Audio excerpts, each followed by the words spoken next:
right, so I'm Ryan, otherwise known as the Man in His Music, and this is my co-host Donovan, otherwise known as I'm Hard for Hardbop. You can find us both on Instagram and YouTube.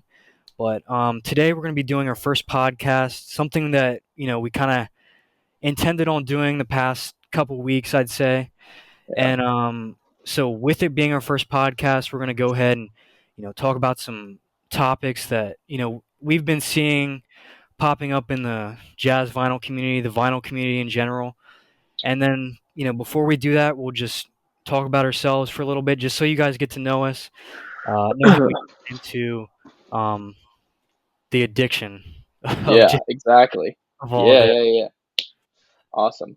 Okay, like Ryan said, my name's Donovan. I'm 20 years old. I am currently residing in Southern California. I mean, I lived here all my life, or like at least most of it. I think it's super cool being out here. I love it. As for records, I've been collecting for on and off like 4 years now, almost 4 years. I started back in high school, like during COVID, because I mean, it was just an easy time to collect. Everyone was like not um, out looking and digging. So for me, it was pretty easy. I started doing that in thrift stores. I would go to thrift stores, antique malls, flea markets, stuff like that. Um, yeah, and that's just how I bought stuff. I mean, I couldn't afford like going to a record store and buying you know like $100 record. It was just not that's just not the case. But now I'm older now, so I kind of know what I want. I can afford certain things. But yeah, as for my collection, mainly jazz, like Ryan. I know Ryan's like really into jazz. Most of his collection's jazz. I would say half of mine is, if not 75%. And then the other, I guess, percentage is mainly world music, funk, soul, R&B, and some like contemporary stuff sprinkled in there. Some like indie rock bands that I listen to. But yeah, that's mine. And Ryan, go ahead. All right, so then I've probably been collecting the same amount of time that you have, Donovan, like 4 to 5 years, around the time that maybe a little bit before COVID started. I really like just got into it with jazz in general. Like I had a few, the basic records that everybody had, like Sam Cooke on RCA, like the Yeah, greatest yeah, yeah. hits. Uh, some country records that I got from my grandfather or something like that.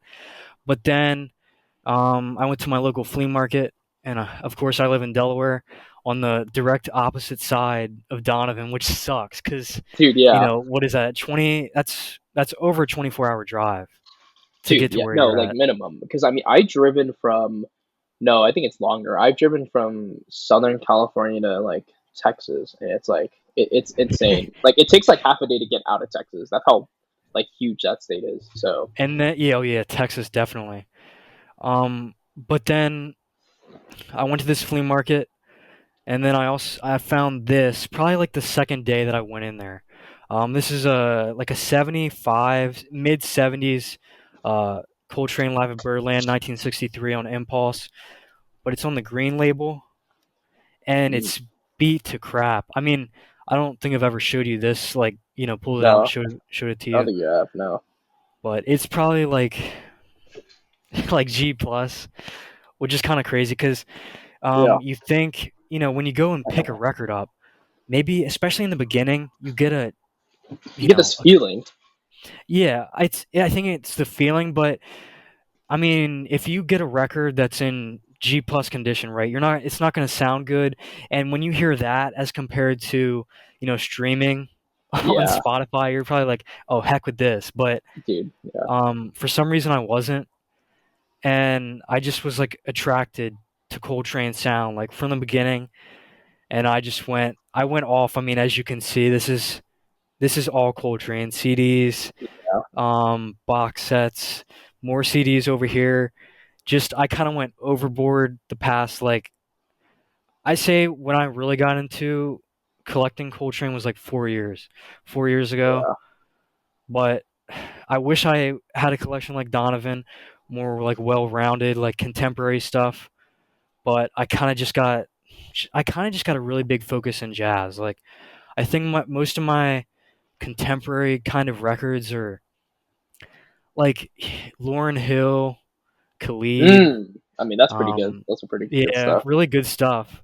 Yeah, but yeah, yeah. I mean, I don't have much of it because just I feel like when you pick new albums, right? Uh, you're just kind of sticking with these few like 10 out of 10 albums because Yeah, artists these days don't make back to back hit albums like they did back in the day. You know what I mean? yeah, exactly. I feel like it's too much, maybe too much like there's too much Like pressure from like production. yeah, yeah, yeah, yeah. I think also too, it's like it has to do with like I think like the record labels, because when it comes to like these artists, they're mainly there to make money. They don't really care about like putting something out like that's artistic, that's creative. They kind of just want to appease the public, and so I mean that's why a lot of artists now it's sort of like they kind of do it for streaming. They don't really care about like making good music, or at least quality music, in my opinion. Um, like Agreed. Yeah. it's just, I mean, and also too, it's hard to make good quality music. And like even if you are motivated by it, at the same time you're kind of pressured by like your record label, like, hey, you need to be making money, and it's kind of hard to do that when you're spending so much time like recording a really good album. So I get what you mean. And I mean, you'd also hear like the record labels these days like limiting the artists. Uh, Yeah, they don't get to release a lot of the stuff they want to release. So I mean, I feel like with like newer artists, like for instance, like you know who Rod Wave is, right? yeah, Like yeah, yeah, yeah. new era rapper. His I think it's like Alamo Records is maybe that's Yeah, his I think that's a label, label. Yeah, that's his label. I think. Yeah.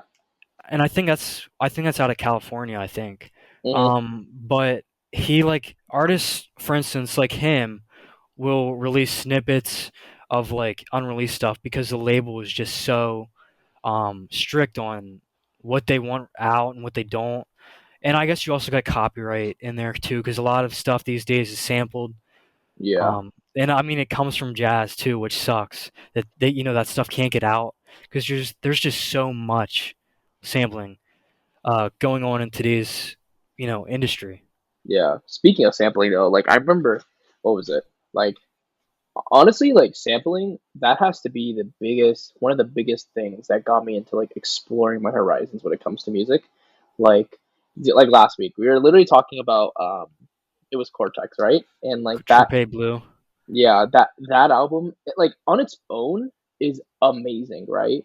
But then you hear all these samples, like you hear like MF Doom, he did it. I think he used it in One Beer, which is like Yeah. a mind blowing track. Like that's the thing too. Like, um, I think even back then, I think the sampling like rules or laws a little more like lenient because it's back then. And that album was not even that old. It's like what, early 2000s, and so I think now it's a little bit harder. Um, if I'm not mistaken, because you said you're a SZA fan, right? Didn't that happen to SZA where Yeah. like her record label kind of like pressured her to put other stuff out? Yeah, because like she went on SoundCloud and Yeah. like she had that song called Joni, and it was Mm, just yeah. so godly. It was so good, right? Like everybody liked it, all the fans liked it, but the label, I guess they just didn't want to release it. I don't know what the reason was. I Yeah. don't think there was a sample in it, but it just sucks that it's kind of like their voice is muted. But Exactly. back in the day, it's like nobody's voice was muted. I mean, necessary because I mean you have certain instances. Like You have like social justice Charles instances. Mingus, like Yeah. Fables of Faubus. He couldn't record the vocal version, so he had to go to Candid to do the vocal version because Columbia wouldn't let him. Which I mean, stuff like so. I guess it's been going on forever, right? Yeah.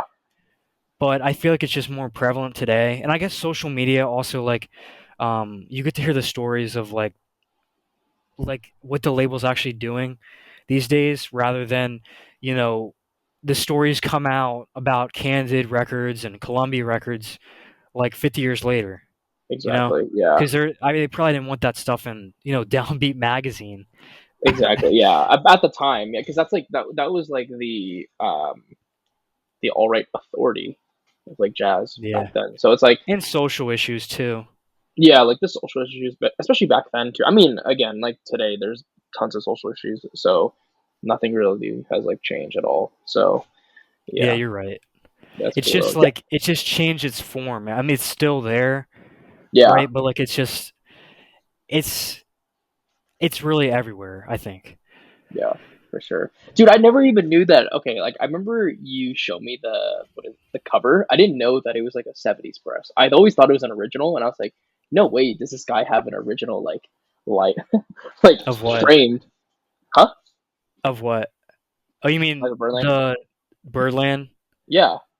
I Oh, thought it I was an don't. original this Yeah. entire time. I was like, that's insane. I thought I you mean, had I it like have my original, but I don't have it on the wall. yeah, because I know you have it in your show. I remember you showed me that, but I always assumed that like you had two like copies. You had like two OGs, and you just had I the one got like frame. I got 3 copies. Like, Are you serious? yeah, actually, I don't think it's just not talked about a lot, but the original as compared to like the Red Ring, like the 70s, 71, 72-ish pressing, Yeah.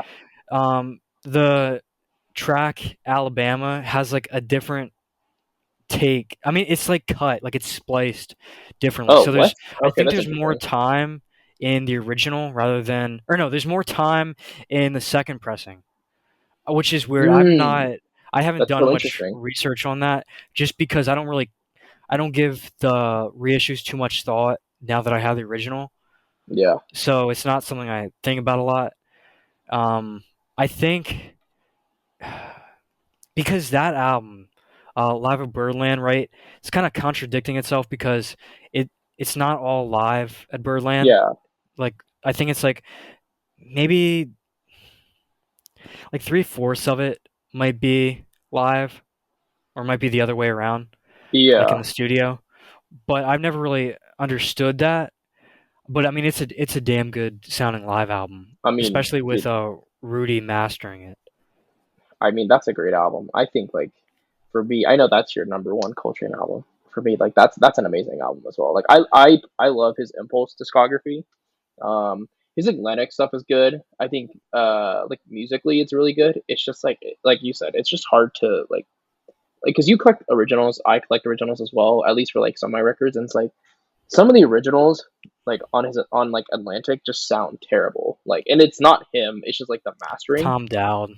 Dude, his mastering is like not good. It just sounds like you put a like when you listen to it, it sounds like you put a towel over your like speakers. It just sounds muted, And it's in my kind of opinion. crazy because he did a lot of rock records back in the day. That's what I was saying too. So I mean it kind of makes sense that he wouldn't have a wouldn't be there wouldn't be a jazz premise to his mastering. Yeah, But um, it just sucks that those recordings aren't. Um, I feel like they're just not. I feel like if his mastering was on a much higher level for jazz, at least, like maybe Rudy's mastering, um, then they may, be way more popular than they are now. Way and I more think they would talked come. about. Yeah, for sure, and they would command like such a higher price. I mean, like Giant Yeah. Steps is already like an insanely expensive album, at least like an original, like in clean condition. And it's just like I think if it just sounded better and it was just mastered properly, it would just command such a higher price, at least twice the amount. Because it just yeah, I feel like the pressing has also got something to do with that too. yeah, Because the original Black Label pressings, I've heard a lot of bad stuff about those, like a lot of noise. I mean, yeah, you've probably had Atlantic records that look glossy, right? But you put them on the table and there's just so much noise. yeah. Like so many like those. I mean, I've had a few like what is it like modern jazz like quartet like some of their Yeah, I've records, had some of those too. and they just like I'll have a clean copy, and it just sounds weird and it sounds hissy and like there's a lot of like surface noise, but it's like a super clean record, and it comes in like those like onion like like the onion like skin Yeah, like type sleeves, and those are fine. Like those are pretty good. Like when you like a jacket can be tattered, but if a record's in there, it can be okay for like 50 years, and that's the case, right? what Like is I'll that have like actually made of? I don't know. It's probably like some sort of like composite or something. I don't Hmm. know. That's interesting. Maybe it's got to be some type of paper. I mean, it is paper for sure, I would think. Yeah, for sure. It feels like wax paper to some extent sometimes. Yeah, because I mean, I use wax paper at work because I like work in food and stuff. But like, that's Mhm. exactly what it feels like. I mean, it feels a little bit more, I guess, finer to a certain extent, Yeah, but it seems like the exact same thing. and it seems like a really good preserver too. Every record I've found in that like just is perfect. I mean, it's still Yeah, glossy. Um, I mean, maybe there's that one occurrence where there's something that tricks me. Like we were talking yeah, about with Atlantic. I feel like Verve is like that too, though. I made remember the post I made about Blossom Deary's self-titled the other yeah. day. Okay, so how did that I sound? Did it sound decent? Because I remember you It talking was about really that. good. Okay, I okay. mentioned in the post about how that was the pressing that I desired. I really wanted that pressing because a lot of the other Verve, like I don't know the pressing plants that Verve Me used, neither. right? Yeah, Because I don't think there's like stamping, like indentation. Like there's not. I don't think it's like a Scranton pressing plant. You know what I yeah, yeah, mean? Or yeah. like an Yeah, I Abbey know. Road pressing plant. Yeah, So I don't know what pressing plants they used. I'm assuming, West Coast and East Coast, maybe somewhere in the middle too. But I mean, I'd like to know what pressing mine is, where it's from, because that would definitely help me out, with buying. Because every time I buy a Verve record, I feel like I'm taking a chance because I'll buy an Ella Fitzgerald record, and yeah, the text is always different, right? The like the size, the font, and everything. I feel like yeah. that's the main way to tell which pressing you have. But luckily, the Blossom Dearie record that I got had like a smaller text font Yeah. rather than that big blocky text font, which I find is the worst pressing. A lot of noise, even though it's still glossy. Um, I mean, that's just my luck. I don't. Yeah. How have you had it with um, Verve or Well, MGM too? I guess. with Verve, honestly, like I have like I think compared to what you're saying, I think I have like a higher hit rate when it comes to like better sounding stuff. Um, but I think yeah, you're right. I think the text has to do with it because a lot of mine are smaller text compared. Because like when I look it up on Discogs, like when you can compare the labels, my text on my labels are going to be smaller, and I don't know why. I don't know if that's just the case. It just happens to be like most of my like Verve titles are going to be like the smaller labels. Like I have a Maybe it's few from the West Ella. Coast. Yeah, it might be. I don't know because it it's more consistent every single record store I go to. Because like I have a there's like a record store down in San Diego where I go to school, and like they have a ton of like Ella, just like a whole wall full of her stuff, or like a few cubes, but like Yeah. most of her Verve discographies in there, and a lot of them are just gonna be small text. I remember I was looking up like I was trying to figure out like what pressing it was. Verve, yeah, Verve is not as bad as like um what were we talking about earlier? What was it? I can't Atlantic. remember. Atlantic, yeah. Um, I think the one that I have the best hit rate with is Contemporary. I think Oh yeah. Contemporary sounds so good. Like especially the stereo. Dude, it I just sounds hate so good. having to go get a reissue for Contemporary because I'm like, I know it sounds just as good, if not better, on the original, Hmm. and or even like a second pressing because like my Sonny Yeah, Rollins with the Contemporary Leaders, I have the stereo second pressing with the black label. It yeah, sounds phenomenal. Like I just can't imagine um, a reissue being better than that. And yeah. that's why I won't pick up the box set.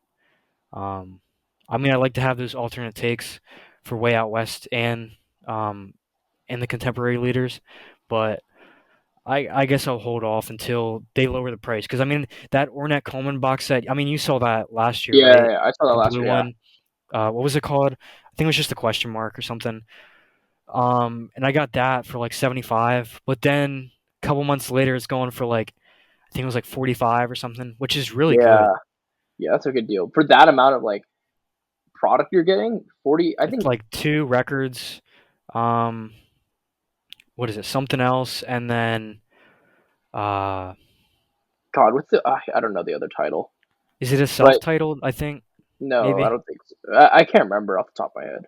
But like that's the thing with contemporary, like for me, especially living on the West Coast, it's way more plentiful. I mean, it's still hard to find over here, at least where I'm at, but it's way more plentiful than like the East Coast. And that's why for me, that's the only like label I can't justify paying for original because like I mean like I said I collect originals and it's not because originals necessarily sound better. I just like the historical context behind it, and so that's why I like originals. And it just so happens that contemporary records, like the original mastering and then like the fidelity and then the pressing quality just sounds amazing. And it just I think also too with contemporary, it's also way cheaper than some of the other labels like Blue Note, like Prestige, Impulse. Like some of these titles are not like if you're just omitting like Way Out West and then like anything Art Pepper, like everything is super underrated, super cheap.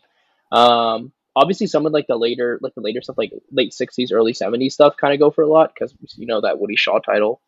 Like a That's a Blackstone great, Legacy. that's an amazing album. I'm so happy. I'm so hyped for that. Speaking of which, have you have you ever been able to give Woody Shaw much of a listen on like a streaming service? No, okay, not in streaming, but I have some of his records on Muse. And you know, ever since you like because we were talking about it a few months back, and I've been listening to like him a lot, and I really love him now. Like I always thought his sound was super acquired, and I think it's just different than what I'm used to. I'm used to something. I'm used to like something like super hard driving, like Lee Morgan, something like that. But he sounds amazing. Like I love his Muse stuff. If you want to get Woody Shaw super cheap, I'd recommend doing Muse. Because just Muse stuff in general is just super cheap. So I got I think well no, my first Muse record was Earl Grubbs, Earl and Carl Grubbs, like the Visitors or whatever. yeah, But yeah, then yeah, yeah. I got the Moon Dude, Train that's the one I'm looking for for like right now. 70. But Dude, there's that's such a just it's just so good. Um dude. but I've been picking up a lot I of think Muse.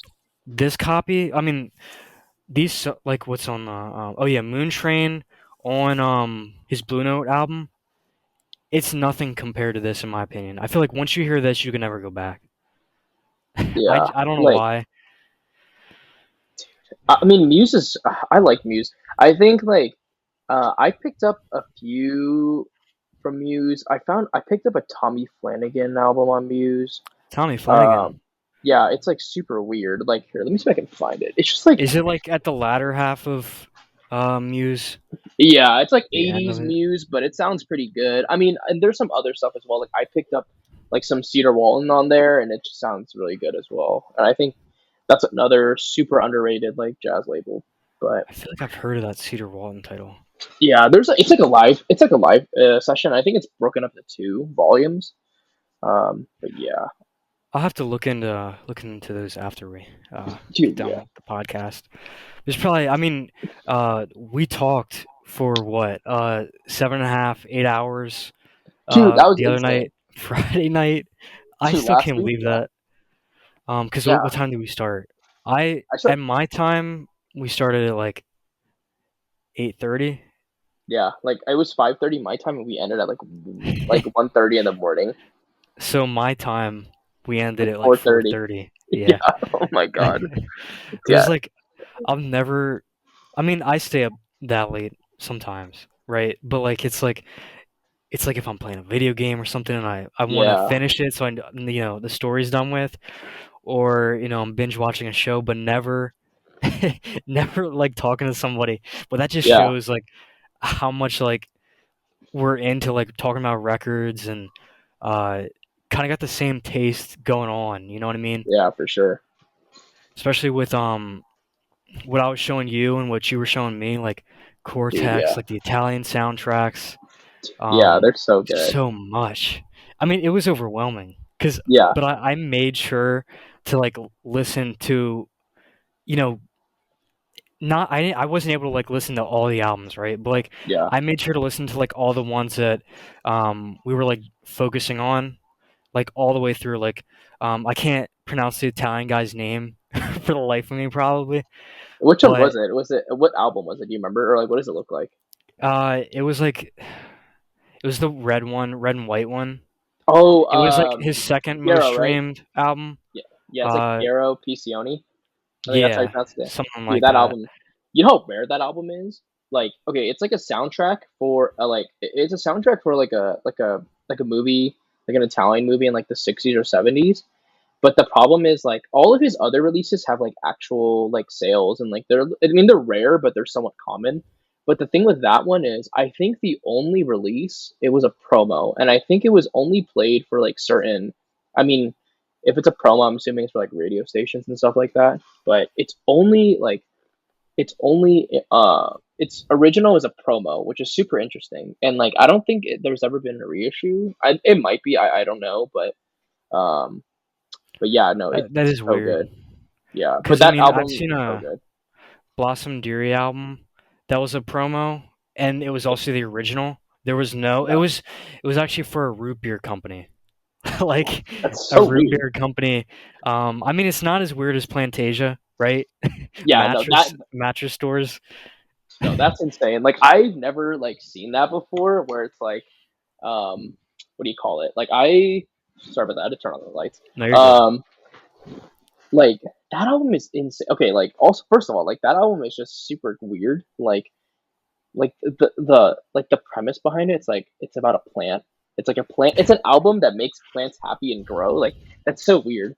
And like I think it's cool because one, like I hear online all the time about like how people find like these local grails that are like these grail records that were like recorded, pressed in their local area. And like I that has never really like hit for me until like I found that album. So like I found that album. Let me see if I can find it. Like when I found that album in the record and like in my thrift store. Oh, here it is. It's right here, Just so you can show off the shrink dude. and It's the in the shrink and the hype sticker. So like, yeah the hype if you guys sticker don't know, too. if you guys don't know this album, so it's called Mort Garson's Mother Earth's Plantasia. So it's one of the earliest like electronic albums in like the 70s. I think it's like the first album with like a Moog synthesizer, but it's a super rare album because it's for like plants or whatever. The only ways you can buy the album back then in like the 70s is at a plant store in LA. I think you had to go in the store, you had to buy a plant, and when you buy a plant, you get the record for free. That or you have to buy a mattress at like at these certain mattress stores in Southern California. And so like it's super cool because like on the hype sticker it shows like these locations where you can buy the mattresses, and like you have to buy a mattress to get the record. And obviously like no one, first of all, the record wasn't like, I guess, as popular as it should be back then. So no one's gonna go out and get the record, and like no one's gonna buy like a mattress just to have the record. So like a lot of these records, like they just came sealed and like they're just in the wild or they were just thrown away, and so like it's just a really rare like early electronic album. And yeah, it's super cool. And I found it at the store for like $5, and so shout out to Dylan at Noble Records for reposting it like 2 years ago. There's like so many records that he'll just like show in a video, and it's like I swear I've seen that before, and it's like, Yeah, oh my god, like why couldn't I watch this like a month earlier, or you know, why? Sometimes it's like why couldn't he put the video out yeah, like I don't a know, year like earlier? that's how I found about that, because I mean like I saw it and I was like, okay, this could look good. I mean, I saw it and it was sealed and I was like, why does this look so familiar? And I remember like I think a couple months before that he released a video about like, oh, like recent Grail finds or something like that. And like in the video, the very last record he showed was that record, and I was like, that's where I saw it. And that was like 6 months like before I found this record in the thrift store, and I was like, it's just so random. And like I think with him though, like I started watching him a lot when I got into vinyl, and like dude, I think he influenced a lot of like my music taste. Like especially I mean jazz, like some of the jazz he showed, like I think the first tone poet I was ever aware of was the Cooker, Lee Morgan, because he had an original of it. Like he found an original, or he had an original like pressing of that, and then I think he sold it to Chris, and then he got a tone poet. Um, but yeah, like anything non like jazz related though, like he definitely influenced a lot of like the Afrocentric stuff I listen to, some of like the European like prog rock or even like fusion stuff I listen to. It's from him. So yeah, Dylan's cool. He had this one because he's got that Instagram page where he shows like off his all the rare records in his collection. I think it was Yeah. like Find This Record or something. I think Uh that might be the name of it. huh. And he had this one by this it was this private rock band press. I think it Yeah. was called like Moonblood or something. Oh, Uh, I know what you're talking about. Yeah, that one's super rare. like $2,000 rare, Two probably like thousand dollars. 2,000 or Yeah, 3,000. it's But I insane. mean, I listened to it on YouTube because I don't think it's on Spotify, which sucks. Yeah, But I mean, it sounded super good. dude. Yeah, there was this I other one mean, he ahead had. of its time. Yeah, for sure. I remember I listened to that. It was like insane. It was like mind blowing. Like I remember he had also this other record. It's like it's called like are you a Jimi Hendrix fan at all or no? Yeah, yeah. So he shot up this record like I think 4 or 5 years ago on his channel. It's called Shinky Chen, and it's like it's an insanely rare record. Like original. So Shinky Chen was like a Japanese artist, and he was like known for like this fuzz guitar rock, and people would say like he's the Japanese Jimi Hendrix, and like it's not on a rare label. It's on Polydor, but like original press of that, I think last time I saw they were selling for like $7,000. $7,000 for like a rock record, and like it's on Apple Music or Spotify or like whatever you guys use, and it's like it sounds insane. It's like crazy like fuzz guitar rock, and it's like oh, it's so good. I think it's weird to look at how well, there's obviously certain Mhm. reasons why a jazz record will be like $2,000, right? Yeah, Because you got a player on it. Like you got somebody who unfortunately passed away early, possibly, or somebody who was just so godly at their craft. So let's just say like Tommy Flanagan, dude. right? Yeah, Tommy Flanagan. Yeah, Every record he's on is thousand crazy, dollars crazy. easily. Yeah, except the ones on Savoy, Yeah, which I don't get. I think it's just It's it just sound terrible. That's why, like well, fidelity I wise. feel like you have to get really lucky to get Yeah, like a mini copy. But then you got like Sonny Clark. dude. I Yeah, mean, Sonny Clark, Clifford Brown, Scott LaFaro on records that um, you know, they died at an early. early age. Um, Tina Brooks. Yeah, I Tita mean, the list Brooks. goes on and on with a lot of the jazz artists, just because uh, the unfortunate lifestyle that a lot of them had, uh, the environment that they were in, like the drugs. Um, Violence. yeah, It's they, unfortunate. I mean, they were in the clubs and everything, so they were around an audience that you can probably expect when Yeah, you think of that area, especially New York. for Um, sure. Yeah. but then on the other hand, you have rock records that sometimes don't have any story at all, like no context, and they'll just be like $8,000, Dude, yeah, three thousand and dollars. it's Like like what? insane. Like, like, yeah, I think with like, I thought I don't know if we were gonna talk about this, but it's like it's similar like the Sun Ra stuff we were talking about. Like we were like okay, if you got, like the inside joke Ryan and I have with like Sun Ra collectors, like we'll make fun of them. We'll be like they can draw like a stick figure on a record, and it'll be like $10,000, and they'll pay for it, and it's super funny because like I'm not knocking on Sun Ra collectors because like that stuff is insane. Like it's revolutionary. Like you don't it's insane. But the thing it's like some of the prices are like outrageous. And like I get it for the stuff that he like because I know he designed and actually drew out some of the other covers, but some of the ones that he definitely did not. I don't know why they're commanding like thousands of dollars for these records. And it's like it's a good record, and I think it's just like maybe I'm just saying this because I can't afford it because like I'm a broke college student, so it's like super But funny. it's also, I feel like it's in another realm of, I mean, Yeah, the music, but also um, just to have the ability to buy something like that, yeah, because Saturn records, I mean, at least from what I've heard, sound horrible, like yeah. horrible pressing quality. I mean, it makes sense. They're not highly represented. It's not like, um, I mean, ESP.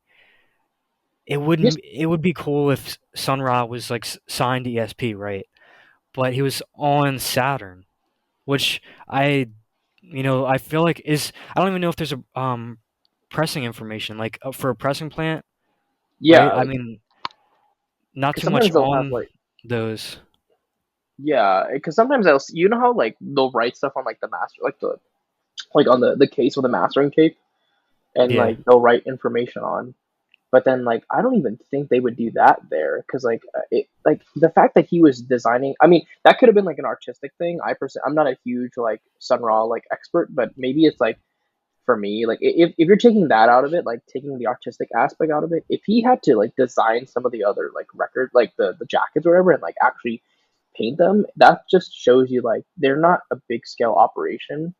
um but I mean that could be just an artistic thing, like I mentioned earlier. But yeah, holy crap, dude, we've been doing for 35 minutes. That's crazy. Haven't talked I about a wonder what single thing. the yeah. I mean, at least it's like it's not gonna be like the other night, 8 hours of where 8 hours like long. we don't even notice it till we're that far ahead. Yeah. But it's like the other thing I wonder about Sun Ra is like the pressing quantity on those Dude. records because it's Yeah, like that's what I'm saying. sometimes obviously we know that there's records that are super common but are like $800, right? Yeah. Yeah. Yeah. But I mean there is a demand, right, for Sun Ra records. Yeah.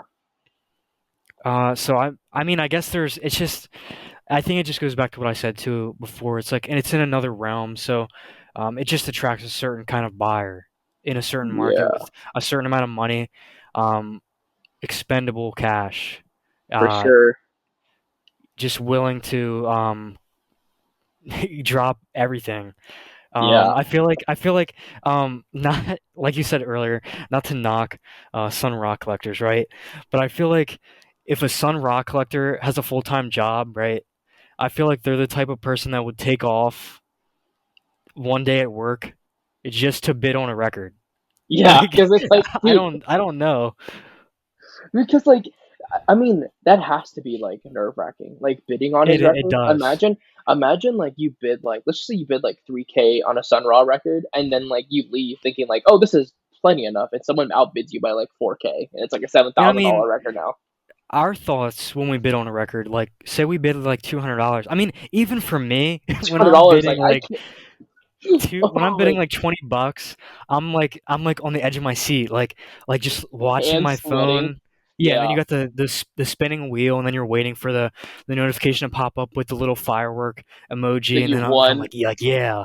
But like when you're doing that with like a $3,000 record, what's going through your head? Yeah, I guess it would be the same, right, for them, like collectors that have that kind of cash, because, or maybe not, but maybe to some extent because $3,000 to them might be like $3 to us.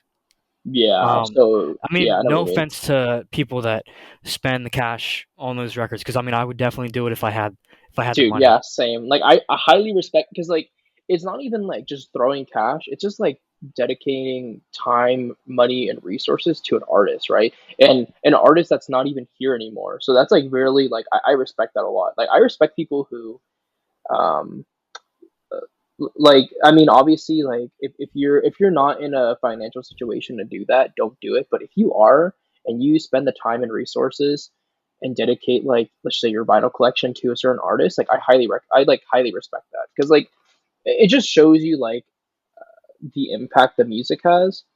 um I mean Like for you're willing example to like go to the next level. yeah, exactly. And like I think it's super interesting because a lot of times when it comes to collecting, like a lot of people have like similar things that they're into, like or we'll all collect like we all have like the same record, but sometimes super cool when like if you have a Sun Ra record, like you don't have this, and it's like I don't think anyone has that. And that's super cool. And then you So, got the custom cover too, so it's like its dude, own yeah, thing. yeah, Um, but it's like I the other thing I was wondering was like what would have happened with those masters because I've never heard of a me neither. I mean I guess there's reissues, right?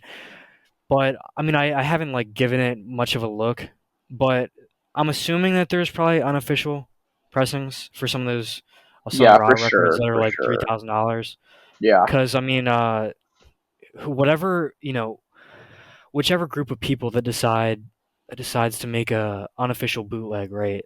They're gonna make a boatload of money off of dude, yeah, a Sun Ra record. Or yeah, I mean, it's just like Frank Ocean, right? Like yeah. Oh the my God, so many blonde, bootlegs. the bootlegs and stuff. Yeah, and people would just go to the ends of the earth just to get a bootleg. I mean, I can't talk, right? I can't talk because, Because you have like um, yeah, because I mean, I've spent. a lot of money on bootlegs. But I feel like I don't know. Yeah, I just can't say anything about that because like Yeah. we earlier today I went on Buy. I spent like $75 on a bootleg that I didn't. Serious. Yeah, but what's cool is that um they now have the direct delivery thing, so I don't have to wait and Oh, when it gets to the warehouse and then like get the notification, and then go ahead and ship it. I just selected direct delivery, and then it's just gonna come straight to me after it gets to the warehouse, how much? which I How think much is was neat. that? How much was the shipping to do that? I think it was a couple extra dollars. I mean, I don't know for sure because I'm not looking at the price really when Dude, I mean, yeah. I I can't. think I'm not like converting it in my head.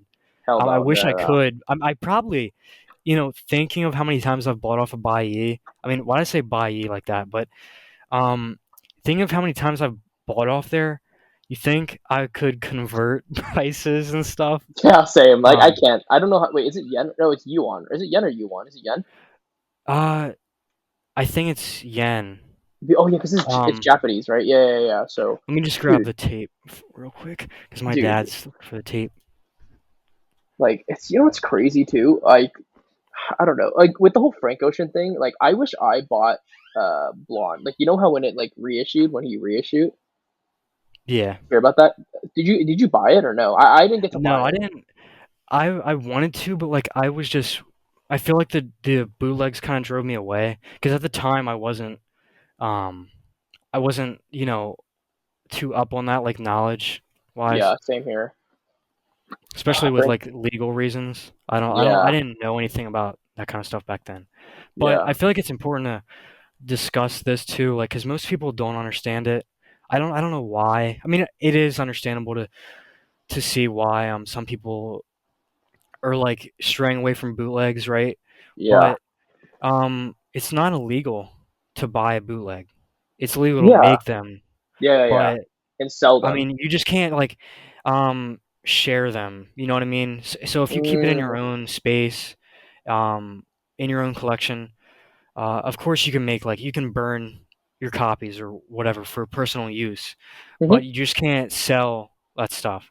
So it's like I mean like I get the weariness about like surrounding all that, but like you go on forums online or something, people looking for a bootleg, Yeah, looking for more information on it, like not even trying to buy it.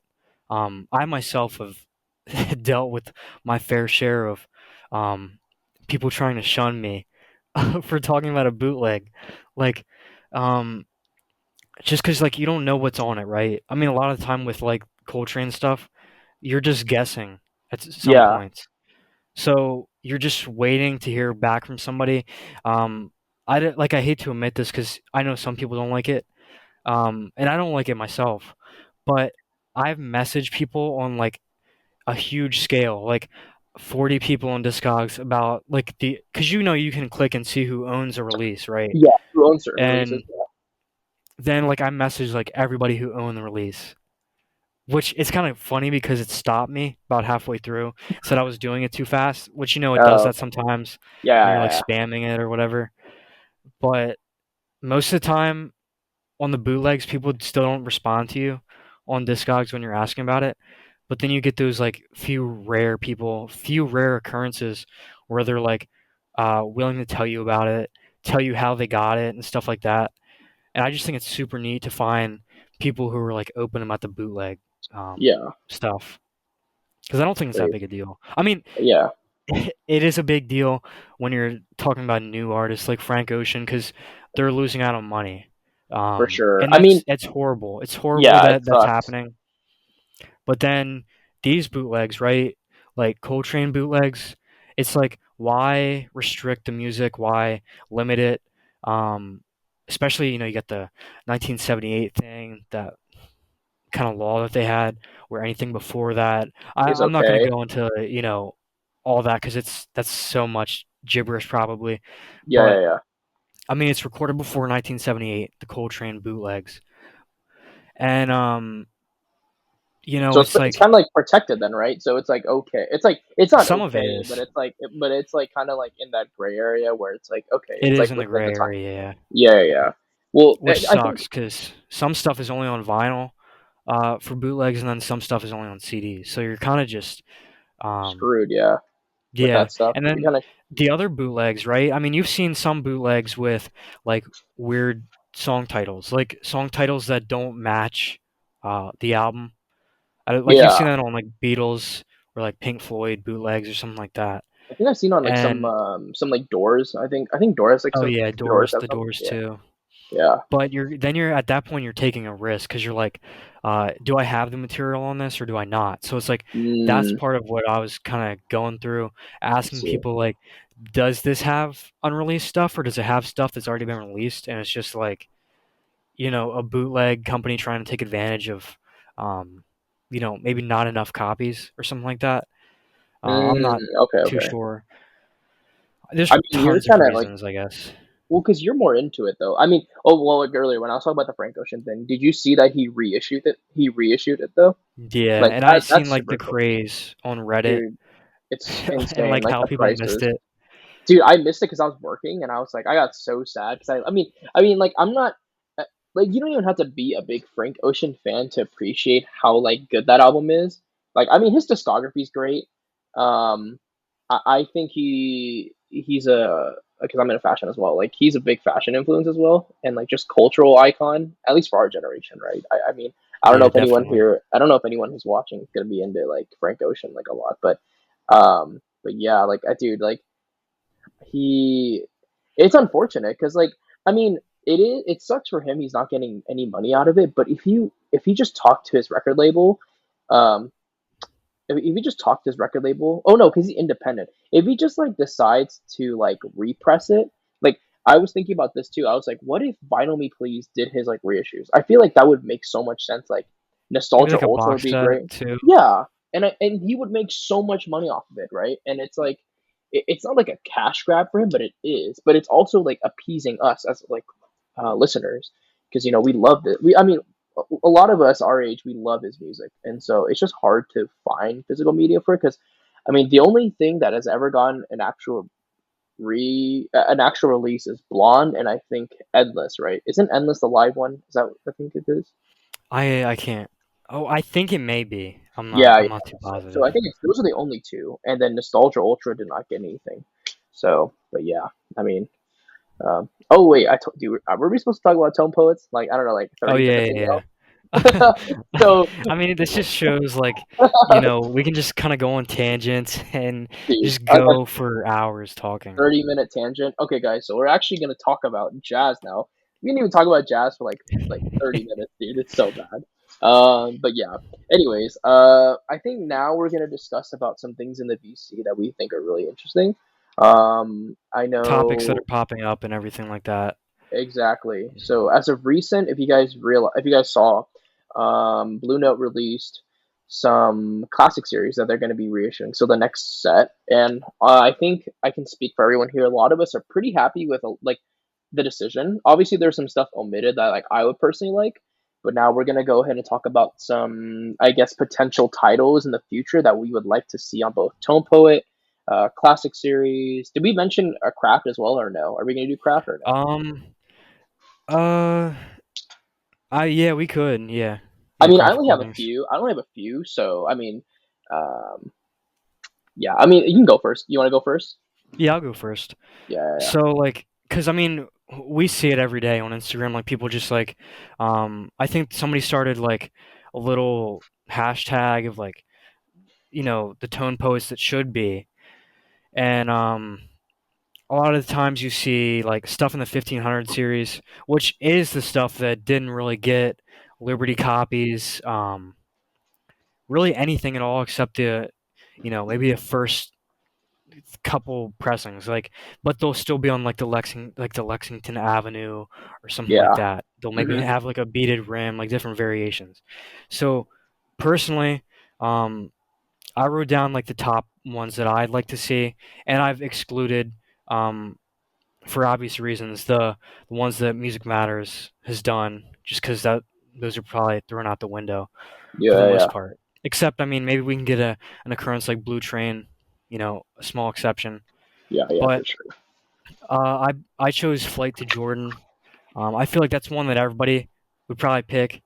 I mean, you have the United Artists pressing, in like the '70s, right? But I feel like those are still just super hard to get. Yeah. And when you find it, it's usually just VG. It's not VG plus. So I definitely like to see that. And then I was just telling Donovan before we started, and I just like kind of went into it like a little tangent about it because we love this album, but it's called "Let Me Tell You About It" by Leo Parker. I really can't think of any other um, reissues that he's had, right? No. Yeah. On No. Blue I Note. can't. No, I can't think of any. Yeah, off the top of my head, no. Like, it would make sense. I mean, I could see them doing that in the classic series, just because I feel like they pull moves like that. It They sucks that they do. do, but I feel like they pull a move where they would put that in the classic series.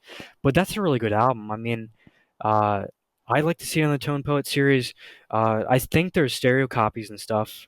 I don't think it was just a mono copy back then, Yeah, I so don't I think feel like there has that'd be been. pretty neat.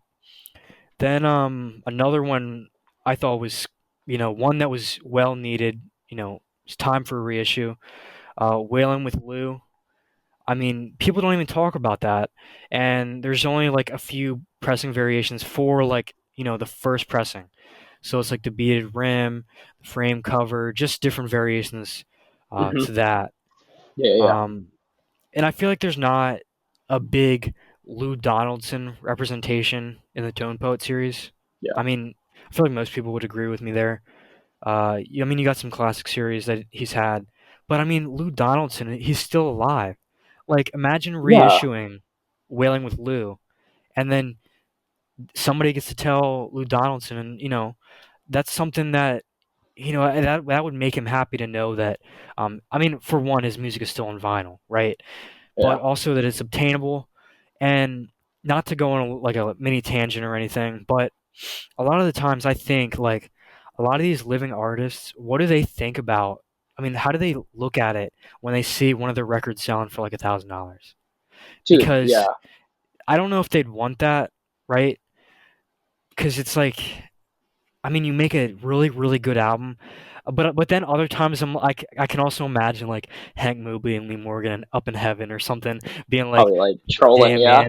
man, my album's worth like $2,000 more than yours." Like, Yeah. And then and there's like Peter so that Brooks and stuff's it's kind just of like, funny. well shit. Yeah. But I still think that most of them would probably um, wish that their records were, reasonably priced on, online to get. So the next one I picked was 1565, Clifford Jordan's album that he had with Lee Morgan. I think Art Blakey was on there. Maybe Yeah. Doug Watkins. It was that white cover with like a splash of yellow and red Hmm. on the left side. I thought that was a really good album, and I don't think it didn't get a United Artists pressing, I don't think it is. which I is think really there's only weird. been a Japanese. I think it's like Yeah, a like Japanese pressings. yeah, yeah. Because I actually looked. I think I was looking for a UA mono. Because a lot of these older titles, like I just been. I wish I picked up some more like the mono titles during like United Artists era. Like Before um they got expensive. yeah, before they got expensive. Like because back then you could buy like a mint one for $50. Like I think 2 years ago. Like, Now yeah, it's like just like even before COVID, like I mean around COVID, I mean prices didn't just go like that, I don't think. They were kind of on a I think they slow went like yeah, yeah, yeah. So it's just weird. Like I don't know. And then now like well I think it's just like the I guess the way collecting is now because originals are now getting pricey. So then liberties are getting up, but now liberties are getting higher. So now these like UA mono and like all these blue labels are going up now. So I think it's FOMO for the most yeah, it is part, FOMO for both on sure. the part of originals and reissues, which Yeah. sucks because I mean obviously I think fear of missing out on something makes you buy something that you might not necessarily be into just because it's expensive or the hype around it, right? Mhm. um but and I feel like we've all had instances where where we've done that, especially in the wild, like where we see a record that is pretty cool, right? But we're not necessarily into it. Want to give it a chance, maybe, but like I feel like it's just a cool thing to own a rare record, right? Yeah, I I think it's mean, cool. but it's even cooler when you like. like the album. So For sure, I for mean, sure. it just gives me a reason to sell it off, I guess. Yeah, yeah, yeah. So then the last couple I wrote down was Grassroots. You got an original of that, which I'm Yeah, I found it at the thrift store, super dude. jealous of. I think it's like Um, $5. Oh my and it's god. got Booker Irvin on there, Lee Yeah, look for. Morgan. Oh my Or god, wait, Book is it Urban. Woody Shaw? Because No, the alternate takes had either Woody let me Shaw see. or Lee I Morgan. can grab it real quick. I'm pretty sure it's Booker Urban. Let me see. I'm pretty. Oh, there it is. Let me see. No, wait. Oh, damn. Because Where'd that it go? may honestly that may sway my opinion. I Because can't find it. personally, I like the Woody Shaw tracks, the Woody Shaw takes, rather than the Lee Morgan takes. I know that's you know probably ironic saying that because Lee Morgan's probably my favorite. I mean, of those two, Clifford Brown is definitely number one. No, it's Booker Urban. It It's is, Booker Urban well, and I then it's mean, Lee the Morgan. trumpet. Oh, it is Lee Morgan. Yeah, it's Lee Morgan. Yeah. Ah, maybe I Yeah, don't need yeah. it then, I because mean, I feel like I can't listen to the Lee Morgan takes and be like I uh, like this better than Woody Shaw. I'm so used to the Woody Shaw stuff because yeah, I yeah, would yeah, just yeah. stream those back to back. I mean, that album's And great then too.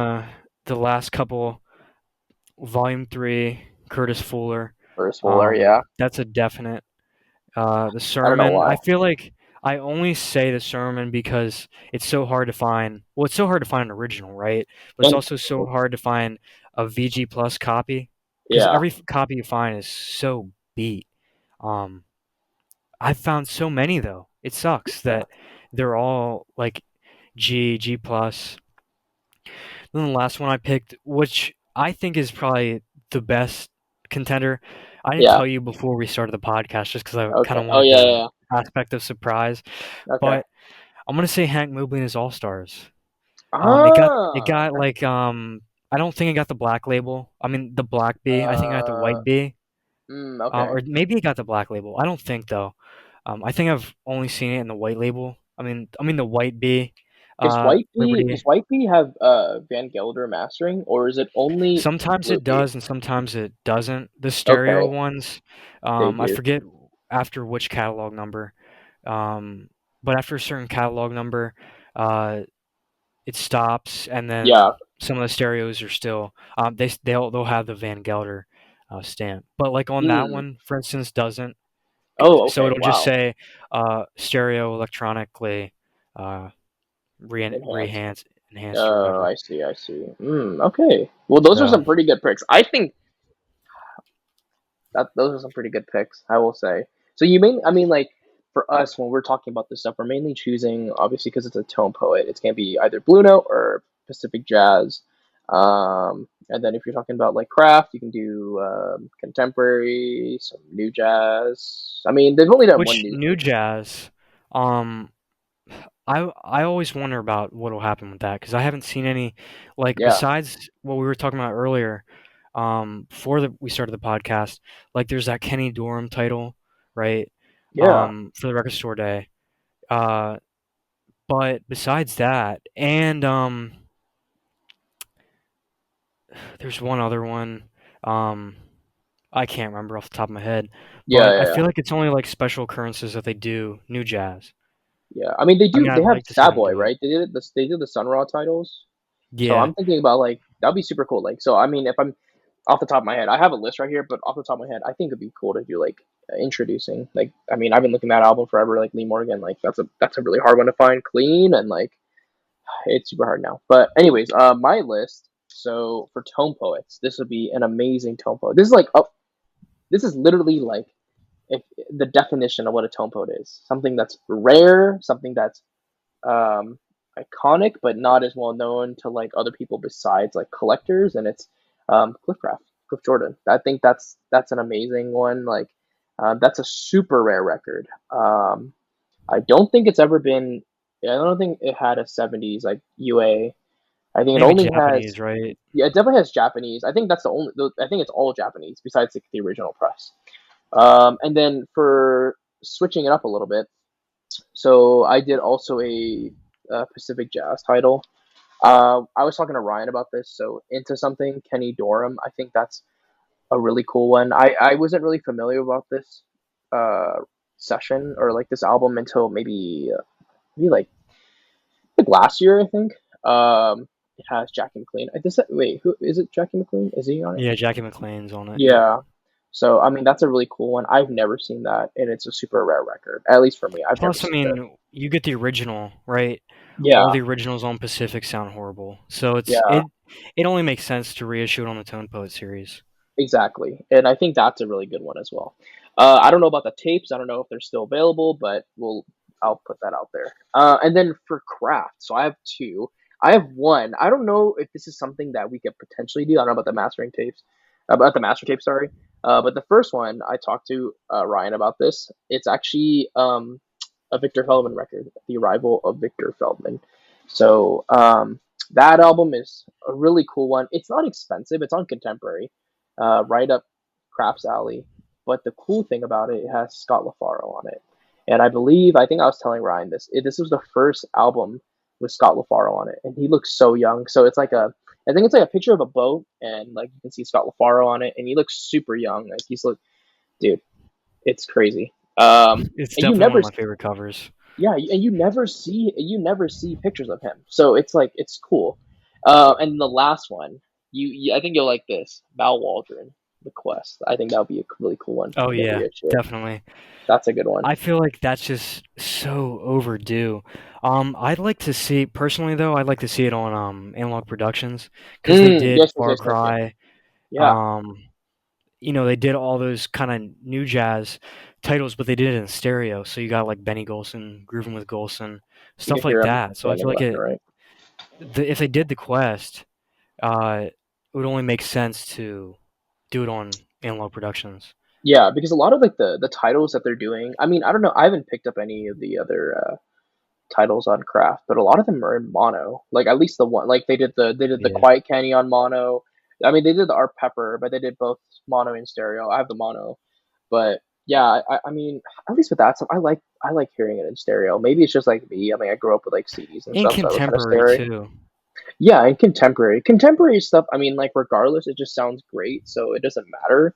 Obviously, if it's like something like a blowing session, you kind of want it in mono, and it just sounds better. But most of the stuff on contemporary isn't like that. So, I mean, listening in a stereo is great as well. So, yeah. But anyways, What's the next question we were talking about? I don't have it. Um, I guess we can go to. I feel like we can do this next one right here. The ideal amount of records to have in your collection. Okay. I mean, I can go first. For me, like I said, I broke down my record collection earlier. So I said mainly jazz, but there's some other stuff as well. I think personally, I think the perfect amount of jazz records for me is anywhere from like 150 to 300. Only because like there's a lot of records that I like. There's a lot of titles that I like, and things are getting reissued left and right. But I think as I'm getting older, I'm not in high school anymore, so I don't have a lot of time. And I know you and I work like crazy, so we don't have time to like sit down and like listen to records like every single day, like after work. Sometimes we're just so tired, that's just the case. So I think for me, that's the perfect amount. And even from like 150 to 300, I kind of want to actually narrow down my collection even more.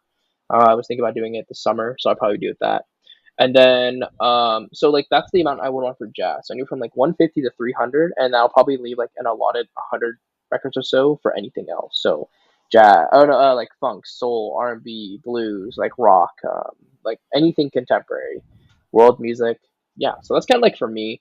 I know for you it's a little bit different because I know you have not only your collection, but within that you have Coltrane discography. So yeah, Which takes up a pretty big chunk. I mean, yeah, it's like from here to up, right? But like then it's like four more sections below it. But hmm that's just the I feel like it's the decent jazz titles as compared to more common stuff like um I think like I have another shelf for like the cheaper jazz titles that aren't the greatest. Like I think I got over there like Kai Winding stuff on Verve and yeah. Wynton Marsalis, which is still good stuff, right? But like I'd rather listen to a Hank Mobley record or a Lee Morgan record than something like that.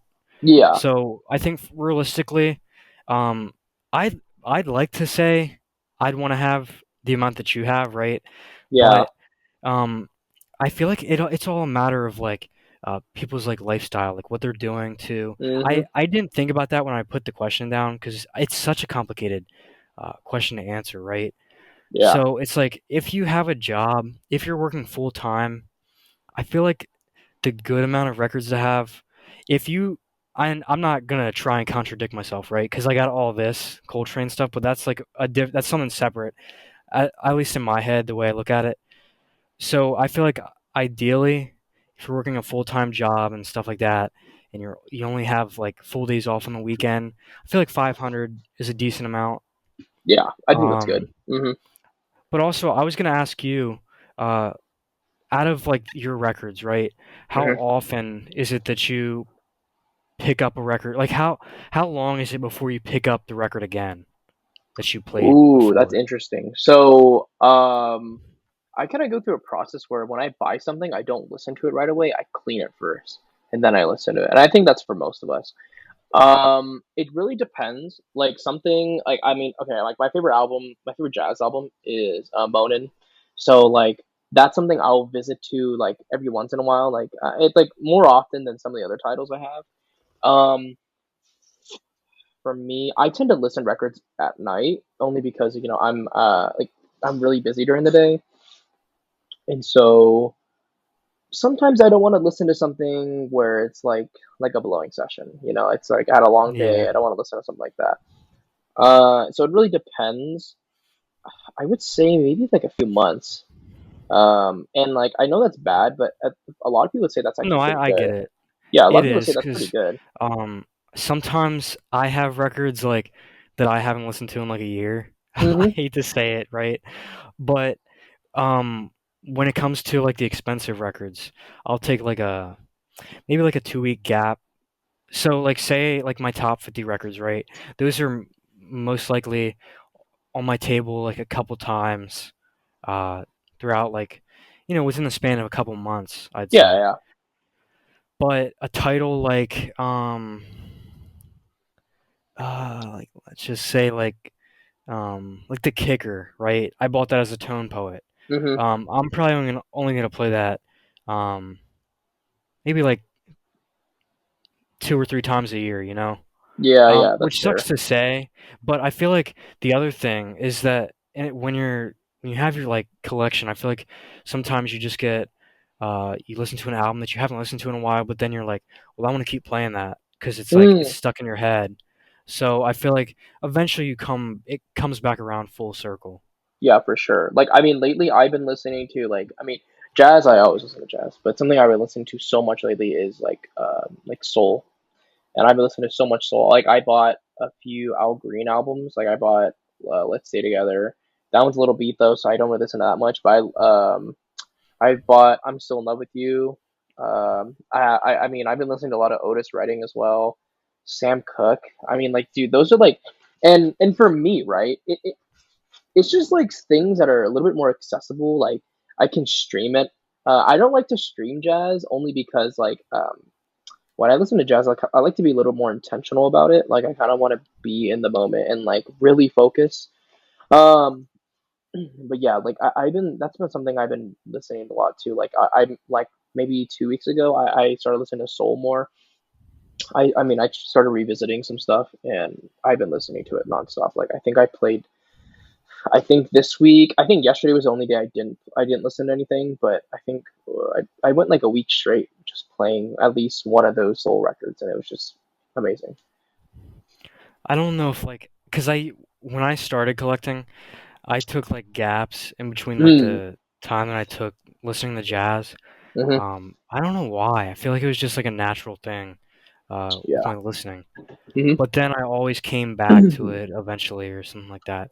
Hmm. But before I found jazz, it was like I would switch to all these different genres like doo-wop, Yeah. classic rock, and just like keep switching. But with jazz, it's like since I found it, it's like always there. So it's like I'm never gonna get out of it. At least that's what it feels like to me.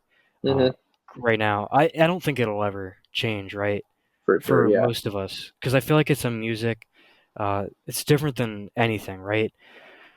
Because it's like I was thinking about it earlier because I'm trying to think of some, just some things, sayings that I've said to myself, w- at least while I've been trying to like plan this Coltrane video, and I'm like, I said it in my head. I was like Coltrane makes the hairs on the back of my neck stand up. Like it's like that. It's not like, it's not like a regular album that you're listening to. Like, uh, let's say like I don't know what's like like America, like one of their classic rock albums. Yeah. Like that's not gonna give you the chills, right? That's not gonna make you like like just sit there and contemplate life. Yeah. But an album like Search for the New Land Oh my God. Yeah. or obviously Love Supreme. I'd also even say like Stellar Regions by Coltrane. That stuff will just make you sit there and be like, where am I at right now? What am I doing with my life? Um, if you're not on track with your life, if you don't know where you're at, you'll know where you're at after you get done listening to those records. Yeah. Um, it's like I was listening to that. I listened to this John Coltrane podcast like a couple years ago, but like I'm revisiting it, so I'm like, I feel like the past couple weeks I'm just been like all Coltrane, just so I can like perfect this video, right? Hmm. So I'm listening to it, and I hear him talking about like how he defines his music, and he's like saying that it's like his fans defining, um, his music and what genre you would call it, but Mm. he says it's like it's just music, right? So I feel like all these jazz albums, a lot of them aren't even jazz, right? It's just that they're originally coined based off of jazz, which jazz was coined off of um uh like what was going on in New Orleans. Like it was a little bit of explicit Yeah. Yeah. origin to Yeah. that. So it's like I feel like many musicians back then probably wouldn't throw their music into the genre of jazz. Like Eiler probably wouldn't do it. Yeah. Um, Artists like that are trying to like pave a new path, like Don Cherry. Um, I mean, you were but talking it's about always earlier, interesting to, like Mal Waldron, like even, you know what I'm saying? Like, I mean, yeah, like obviously I think in the beginning when people start out right in their recording careers, they're telling people they're a jazz artist because that's what people understand. You know, hmm you're talking to people about what you're doing, and you're not just gonna say like oh I play music or yeah, yeah, um, something like that, like because then they're like like what do you mean? Like giving you the side eye. And then you just have to tell them that you play jazz. Um, but I feel like by a certain point, these artists just started feeling like more expressive. Like maybe the labels had something to do with it. Like they weren't limiting. Um, but I feel like with that, I feel like the first artist to do that was, um, in my opinion, I would say it started with Sun Ra, right? Like yeah, for early sure. 50s. Yeah. What's that one record? It's like his Is it? first one. Are you It's talking about the one on uh Savoy?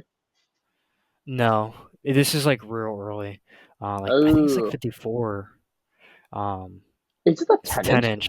Yeah, Yeah, it's a it's a 10 10 inch, right? inch. I know what you're talking about. Yeah, It's got like, like a black cover and like an orange. It's like it's got one of his most popular songs on it. yeah, But that's where I kind of started seeing it like branch off into this different kind of genre. yeah, And then I seen like Mal Waldron, with Mal One even. It's like, who thinks of that type of stuff? yeah. And then it Especially goes at to that Wilbur time too. Harden. Yeah, at Yeah, that time, because I mean, what was that? I was like 57, yeah. um, 56 for Mal One. hmm Uh, Crazy stuff was going down, and it went from Waldron to, um, excuse me, to Wilbur Harden, I would say, hmm like Jazz Way Out. And then to that, I think it went to Grisham, Munker the Third. And I mean, along the way, you got Coltrane doing yeah, his thing and like slowly moving into it. But I mean, like artists that just kind of only did that, right? They started out doing that. You know what I mean? So then, like, goes from Grisham Munker the Third to Archie Shepp, Marion Brown, um, the list goes on and on. And it goes to now, like Emmanuel Wilkins. Yeah, like Um, I don't even think like like you said he like I think when he started out even like he's like traditionally like jazz artist, but I think now yeah, it's just like it's something else. Like I played his most recent album to a friend of mine, and the I Seventh don't know. Hand. Yeah, and they were like, um, I think what they said was like it doesn't even sound like jazz. It sounds like something out of this world. Like because I mean for them like they're not listening to Yeah, like stuff like us, but even like for me like that was something that was eye opening. Like this is them. I've never heard anything like this before, at least with like contemporary standards.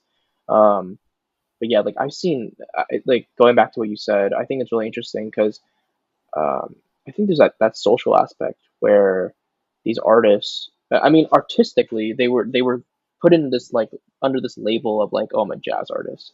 But I think they also have like that social aspect, like of these, a lot of them are African American, so like they have like these labels that the society puts onto them, and so I think they kind of abandoned that, and as well as like the artistic stuff, like Sun Ra, like I remember, what was it? I had a professor. I took a music class, and his name's King Britt, and he has this festival. I posted it on Instagram. It's called Blacktronica.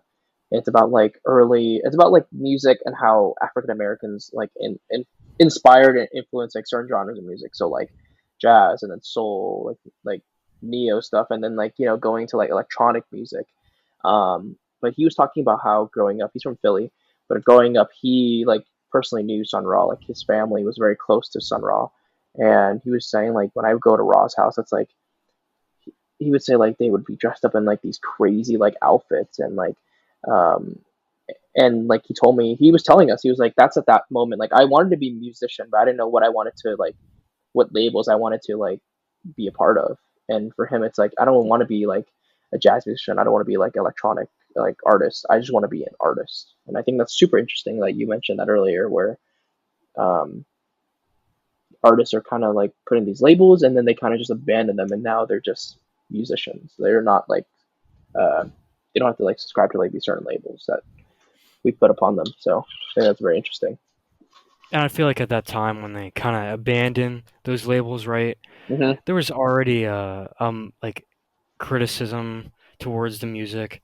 Hmm. Uh, so it's just like I feel like it was something that was meant to be For to where sure. they developed all these different subgenres of Hmm. jazz and kind of took on its own thing, Yeah, because yeah, like yeah, free jazz is not anything close to bebop, right? I mean, yeah, it's still, the origin, right? But like the structure of it is nothing close to it. Like I yeah. mean, Eiler, his last album, um, I think it was like uh, I think it was just called the final album or something like that. It had bagpipes in it. Like, What's I so mean, I mean yeah, I'm bagpipes and electric guitar. that's Bagpipes and crazy. electric guitar. I mean, it sounded good though. That's I thought it insane. did. What? Okay, I mean I'm not a big Albert Ayler fan. Oh well, like I am, but I'm not like the biggest one. So like, I mean again another artist I want to get into. I mean, I've been getting into Sun Ra more. I just picked one up an album of his on Black Lion, which is like one of those like smaller labels, like Black Lion, Inner City, Muse, even like those are like some labels I've been getting into, like some smaller ones. But The oh yeah, affordable ones that yeah, the are affordable one. underrated. Yeah. Oh, speaking of though, I was asking you. So, what are you gonna pick up now? Like, I know we just talked about like our recommendations or like our potentials for tone poets, but like, what are you gonna pick up? Are you gonna pick up the new classic series stuff or what? So I definitely want to pick up Mode Search for Joe, right? and Mode for Joe. I Search Search for the New Land too. I mean, I have the 75th anniversary, and I uh, have an original. Well, I don't have an original. I have a second pressing mono without the P, mhm. but it's still like not in great shape. So Yeah, I'll yeah, yeah, probably abandon the 75th anniversary and just get the classic series and be done with it.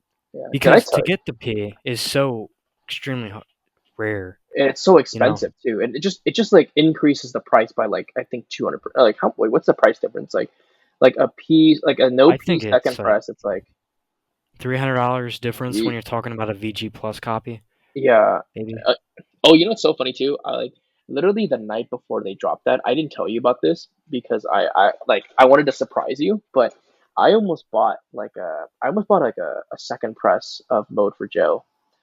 for like What? it was a Okay, well, VG. It was um, like VG. It was on Buyee.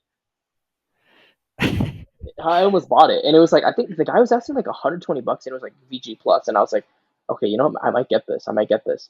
And like it was the auction or like the listing ended I think like the following morning at like 11 a.m. So I had like a lot of I had the time to like sleep on it and think about it, and then literally that morning they were like, oh, check out the new classic series. I think did you send it to me? I think you sent it to me, right? yeah, I think I sent it to Yeah, you. yeah, and I checked it, and I was like, "Oh, there's Mode for Joe. I don't have to buy it anymore, so I can save like what $100, and I can just buy it for like Yeah, 25, 30 bucks."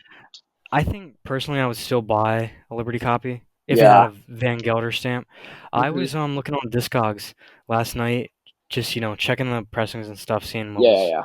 out there, and I seen that somebody had for sale a White Bee VG Plus VG cover for like $65 free shipping, I Okay, think. okay. That's not bad. So yeah, I didn't think it was bad either.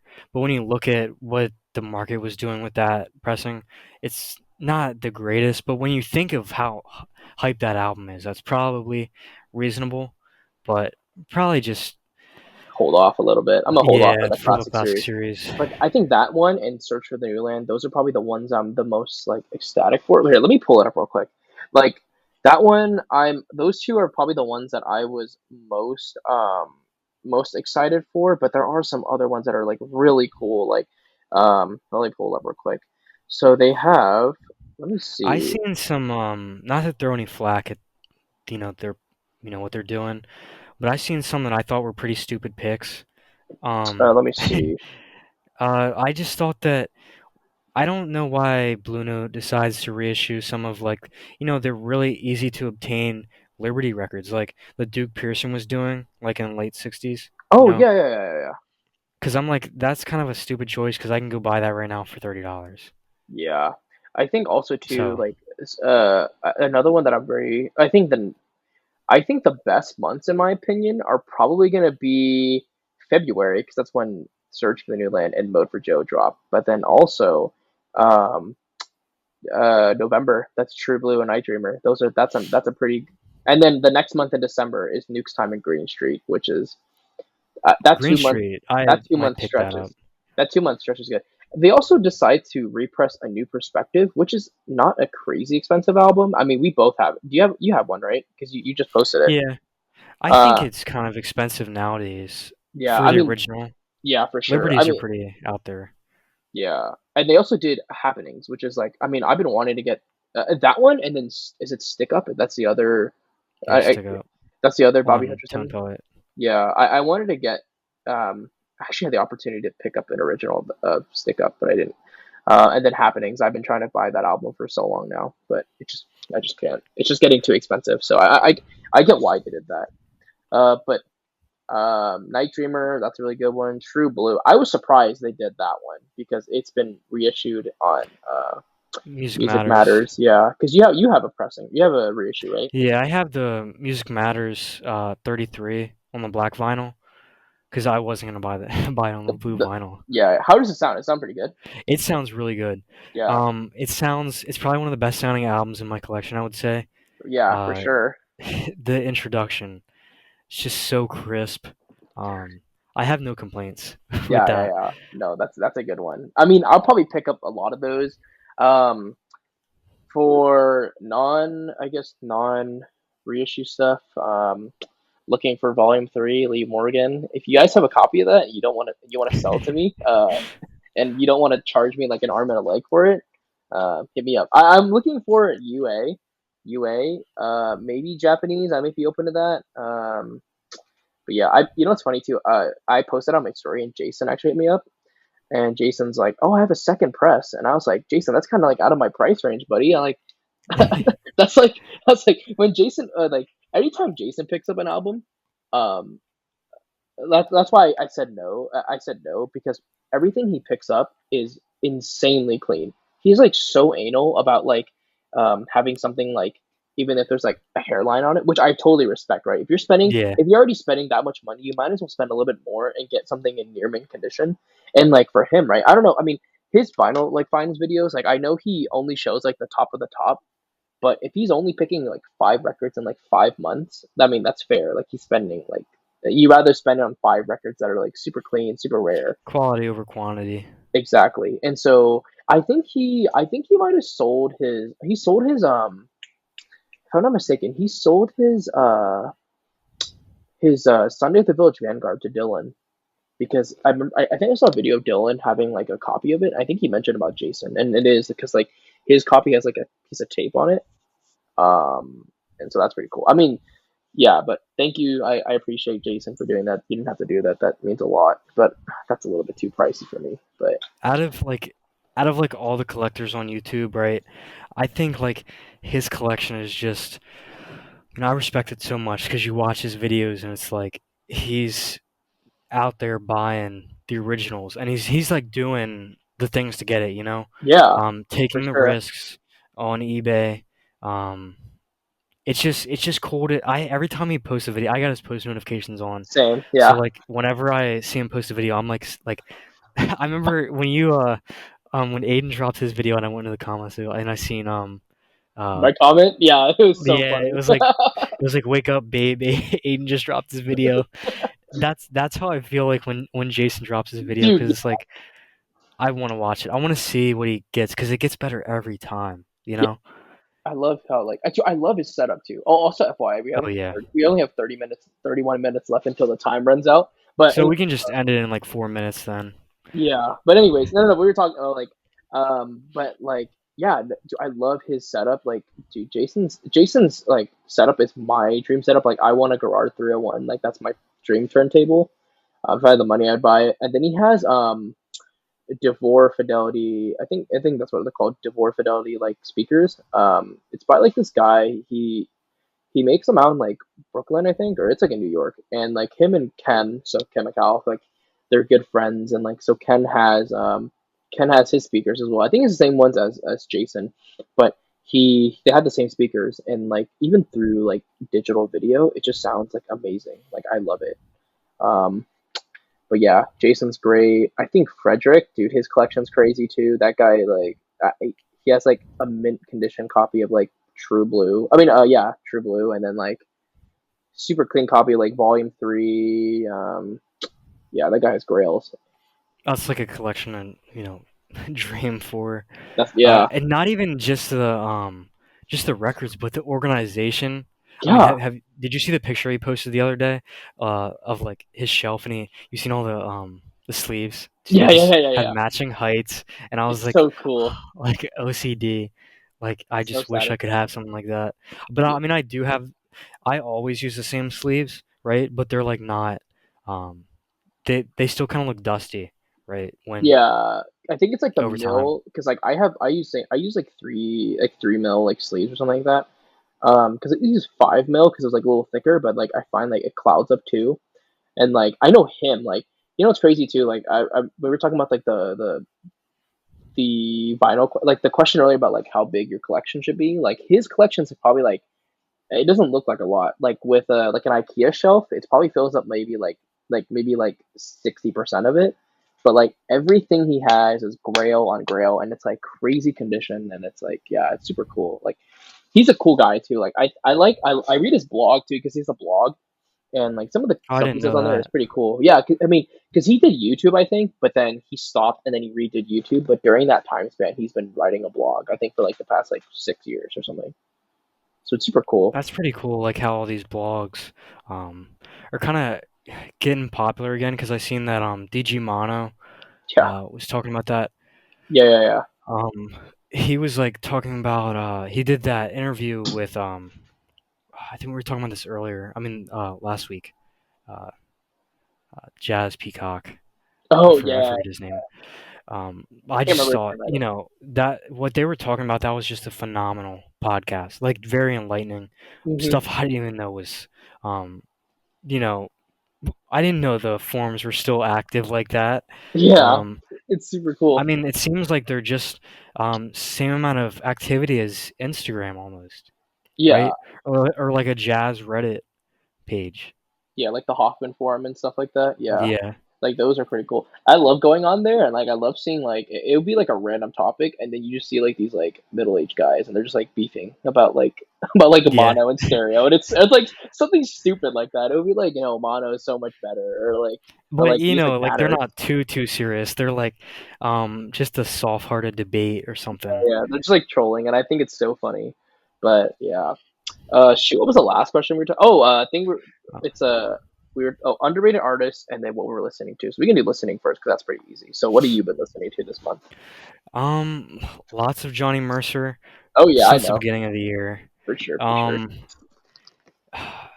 I think that's because whenever I'm at work, right, that's like what I'm listening to for the most part. Yeah, for But sure.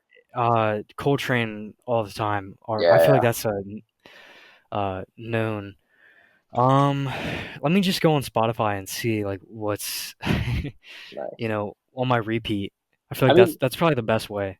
while you do that, I'll go ahead and talk about mine. So, I mean, we mentioned earlier Cortex. Like, so if you guys didn't know, like last week when I was talking to Ryan, like first, this is the mind you, this is the first time we ever talked like on the phone or like voice to voice, right? Because we would text for like a year and a half or so.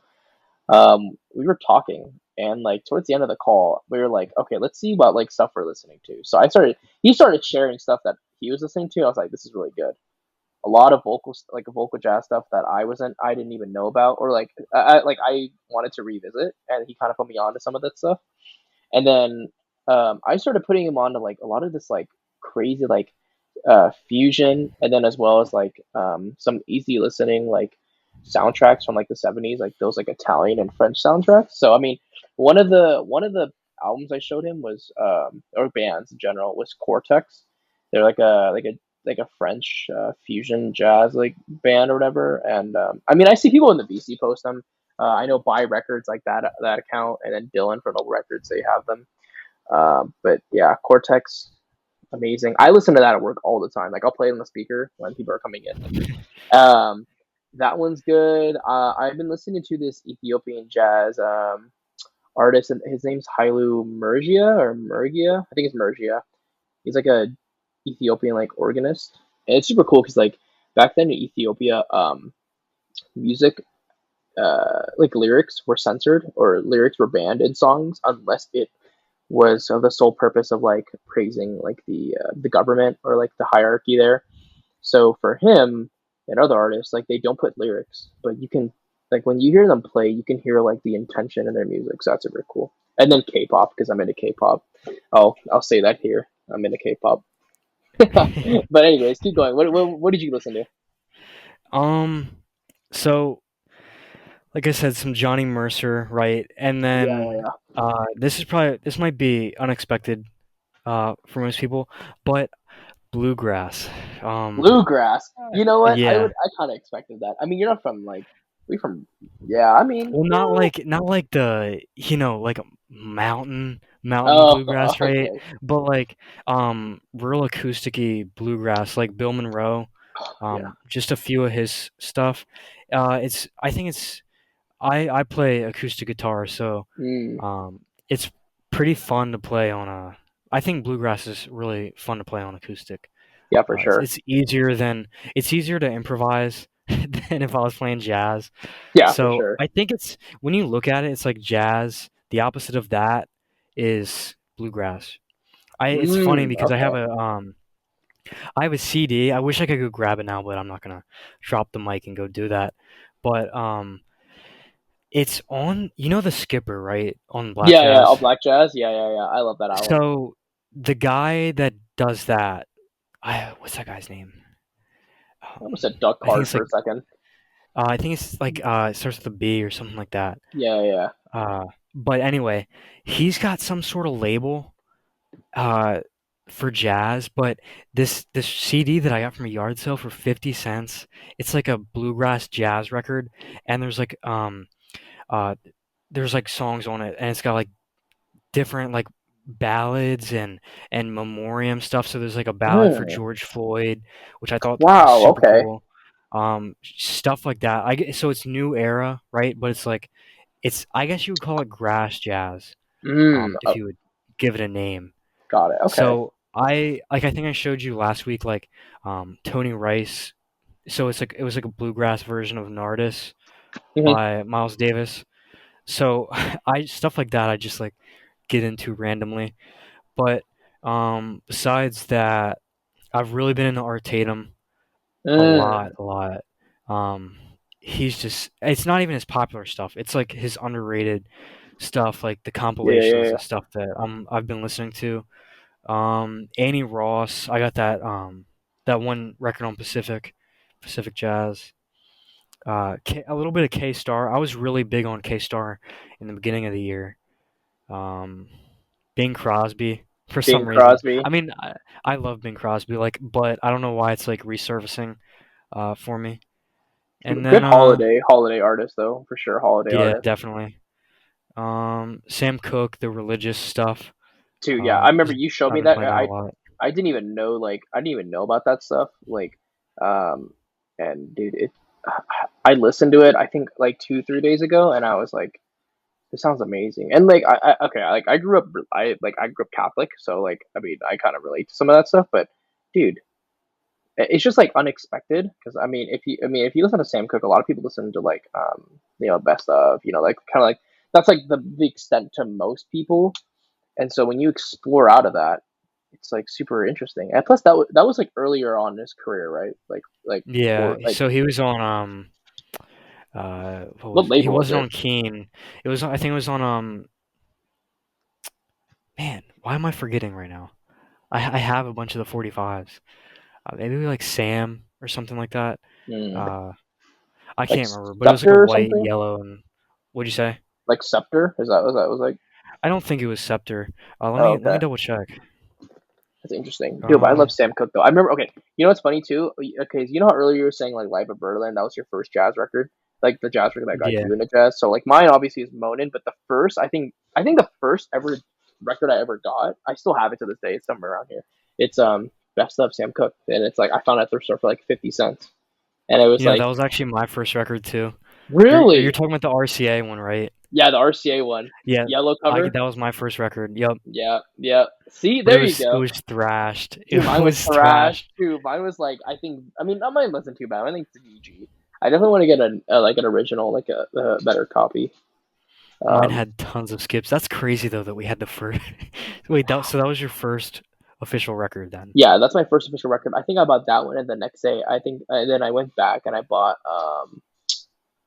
oh god, I bought like a Wes Montgomery title. Didn't even know who Wes Montgomery was. It just looked super cool. It was like a random one on Verve, and I bought it. I'm like, this sounds amazing, and I was like, I've never heard anything like this before, and that's why like I mean till this day like I love jazz guitar.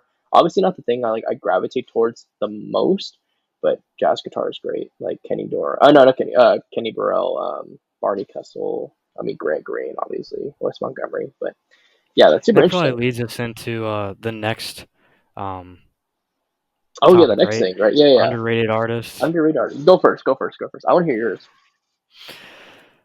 I would probably say Gene Shaw.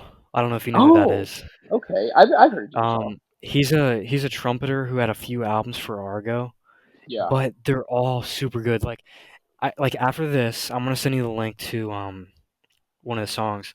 Okay. I think his album is called Breakthrough on Argo, Okay. but none of it's on Spotify. I don't think it's on Apple Music. You'll have to check because that may make me make the switch if it's on Uh, there because it's that good. okay. Okay. Um, You should so he's got anyways. Breakthrough. No, I will never betray Spotify. That's okay. So then there's Breakthrough on Argo, and then I think it's like Debut in Blue or something like that. Oh, okay. Uh, really neat name. But he played with Mingus. Um, Oh, like when? I think Like around the early time on? that Clifford Jordan was playing with him, I think. Oh, okay. Okay. That's okay. So there's not besides that, there's not much to him. But I just think that his albums are super good. Like, I think there's the one hit wonder, kind of artists where they have just one album that's really good. Like I'd probably say Billy Mitchell. Yeah. Of course he's a really good tenor saxophonist, but the one album that everybody goes to is the This Is Billy Mitchell. So his Yeah. first one, which is probably so basically I guess what I'm trying to say is that Gene Shaw is basically Billy Mitchell, but just on trumpet. Okay, interesting. So then, That's a pretty good comparison. If I'm not like, I mean, I'm not yeah, too big you'll on have to give him a Jigsaw. listen and see what you think if you agree Okay, with me on that. okay. Trying to think of who else. Ray Bryant, definitely. Dude, Ray Because I mean, Bryant, yeah, everybody looks at him and they're like, oh, common pianist, right? yeah. But when you really think about it, he's on a lot of The the main, albums like that the people bigger, want on New yeah. Jazz. Like he's on Groovin' with Golson, right? Um, he's just on everything, and it's like he's Paul Chambers. Let me make another Yeah, like comparison. it's He's like Paul basically the Paul Chambers, basically Chambers of of piano. piano. Yeah, basically. And I'm trying to think if there's That's a anybody really good else. comparison. That's a really good comparison. Marion Brown, definitely. I Oh, don't know okay. why people aren't attracted to his music. Because it's not too far out. I don't think it's not like Cecil Taylor or Yeah. Albert Eiler. I mean, he has albums that people can definitely listen to and be okay with. I Hmm. think. Um, That's trying to good think. then. Oh, Dave Bailey. Oh He's a yeah, we were talking drummer. about Dave Bailey. Yeah, earlier. He only has like one album though on Vanguard. Oh, So interesting. it's kind of funny because maybe is it on Vanguard? Maybe I'm mixing it up with Dave Burns, who's on that album AT's Delight. Yeah, AT's I Delight. think And then, he's on there. yeah, he is. I know because I mean I think I did I show you that? Did I show you I got a copy of AT's Delight? It was like that DMM press, right? Oh yeah, yeah, yeah. You showed Yeah, me yeah, that. yeah, yeah. I I was remember you were so talking. close to getting a copy of that. Oh, dude. But aren't they doing in the classic series, right? I have no clue. I mean, they Or maybe should it if they was the haven't. 80th. Maybe it was the 80th that they Yeah, I did it mean, for, but then it like regardless, they went over should. to the classic series. They Yeah, should do it for a Tone Poet. yeah. That's like the I don't know. Anyways, Have they done yeah, it? I can't remember if they did it for Music Matters. I can't But remember. uh, then or no, I said Dave Bailey, but I meant Bill English, the Bill drummer, English. not yeah. So I don't know if I messed that up. But besides them, I'd say like a new artist is definitely Walter Blanding, the Hmm. saxophonist, the tenor saxophonist for Wynton Marsalis's group. Um, I just got his CD.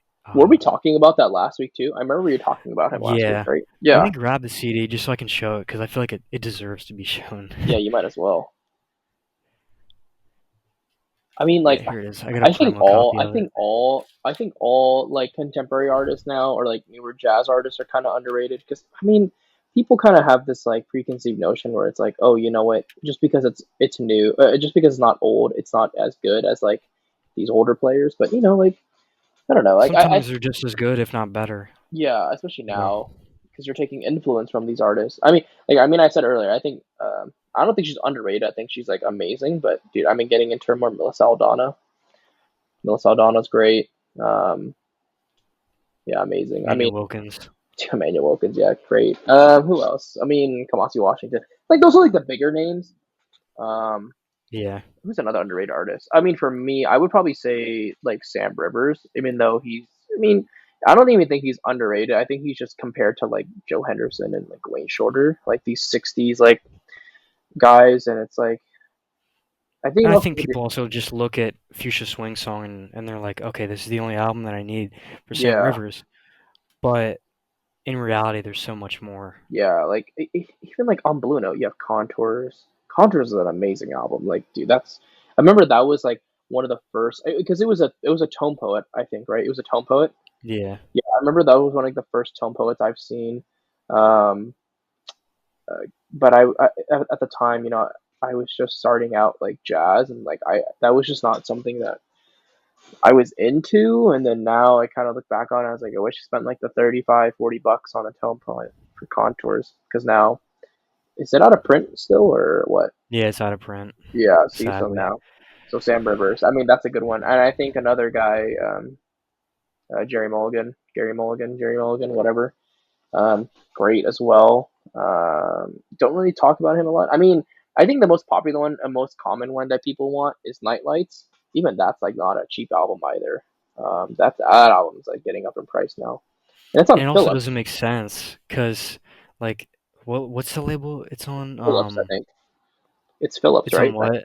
Is Yeah, it? oh yeah, Phillips. Yeah, I yeah, was thinking like it's the same label that that Dizzy Gillespie album with Bola Sete is on. yeah, yeah, yeah, But yeah.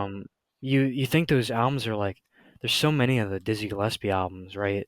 So why isn't there a lot of the Jerry Mulligan albums for that one? Yeah, and so like and that one like I've been looking for it for like 3 years now and I cannot find it. And it's like nothing revolutionary. It just sounds great.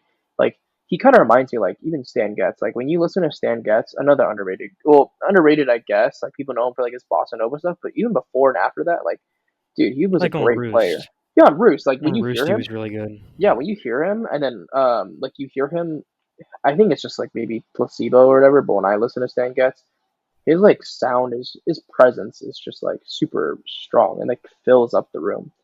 Um, and Johnny Smith, dude, Johnny Smith, like no one talks about like Johnny Smith. Everyone like kind of like forgets about him. Like, They definitely do. I think the only time they talk about him is like with Beverly Kenny or yeah, something like that. and even then, she's Um, also another underrated artist, underrated jazz vocalist. Everyone kind of talks about like the main people like Sarah Vaughan and like um, who else? Helen Merrill. Helen Well, Merrill, I think Helen Merrill's even underrated, yeah, right? Chris Connor. Chris Connor, yeah. Yeah, I mean, dude, a lot of these like jazz vocalists, they started on like Bethlehem and stuff, and like if you didn't The know at the smaller time, labels. yeah, smaller labels, and then now, who was on Bethlehem? Oh, I can't think of it off the top of my You head. got Emercy too, with Yeah, Dinah Emerson, Washington. yeah, Dinah Washington, Nina Simone, probably the biggest one out of all of them. I would say like commercially and like culturally, like her impact. But yeah, like those. Yeah, I think that one's a good one. Who else? I'm trying to You know think. who I got into like the past month? I don't know if you heard of her. She's actually still alive. Her name's Mitzi Gaynor. No, I Um, haven't. she's an actor. She was like I think she started in South Pacific, that like Broadway show. But she's got two albums on Verve, and they're both like I mean they're not expensive, right? Because I bought both of them as soon as I as soon as I heard her. I was like I gotta hear them because one of them's not on Spotify. It's like a Oh, okay. Gershwin songbook one, but then the other one is it's just her self-titled. So I was like I have to have it. So I went and bought both of them. And I Mm, think she's really good. I'll also send you the link, and I think yeah, send me that. everybody out there should check her out because she's really good. Um, nothing comparable to Ella Fitzgerald, but definitely one of those records that's just nice to throw on for a change of pace, maybe. Yeah, I like one thing that I've been getting into too is like those like actors who were like either like artists now or they're artists before their career. Like, do you know the show White Collar? I don't think I've watched Oh, it. so it's like a think of like the dramatized like version of like Suits, but it's like instead of like law, it's like white collar crimes, and it's like, do you know the movie Catch Me If You Can? You know, like that Leonardo DiCaprio movie with No, Tom Hanks. I Okay, need to watch some new movies. it's like it basically like it's a guy. He's like a criminal, but then he becomes like an FBI informant. But anyways, like one of the main actors in the show, she's kind of like a mother figure to him. Her name's like her name is her actor name is Diane Carroll, so that's her real name. But before she was like in the episode, there's like an episode in the series where they have to run a con on like this record label, like this jazz club. So like the brothers who own it are like scamming people, but like they also own like a record label and recording studio, and and in order to like to con them or whatever, they had to like cut an album for her and like record it. And it's super interesting because then after that, I found out that she's an actual singer.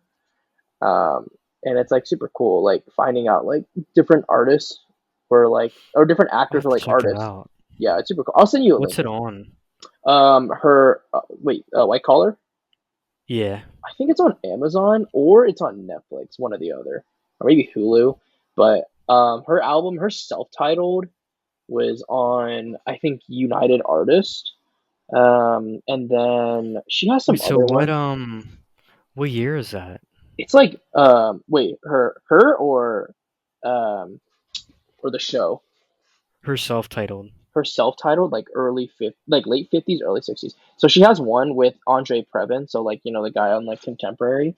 She has like a few titles on united, and it's super interesting. Like she has, like I have one of her records I found for like $3 at like my local record store. I didn't even know like it seems random that they would have it.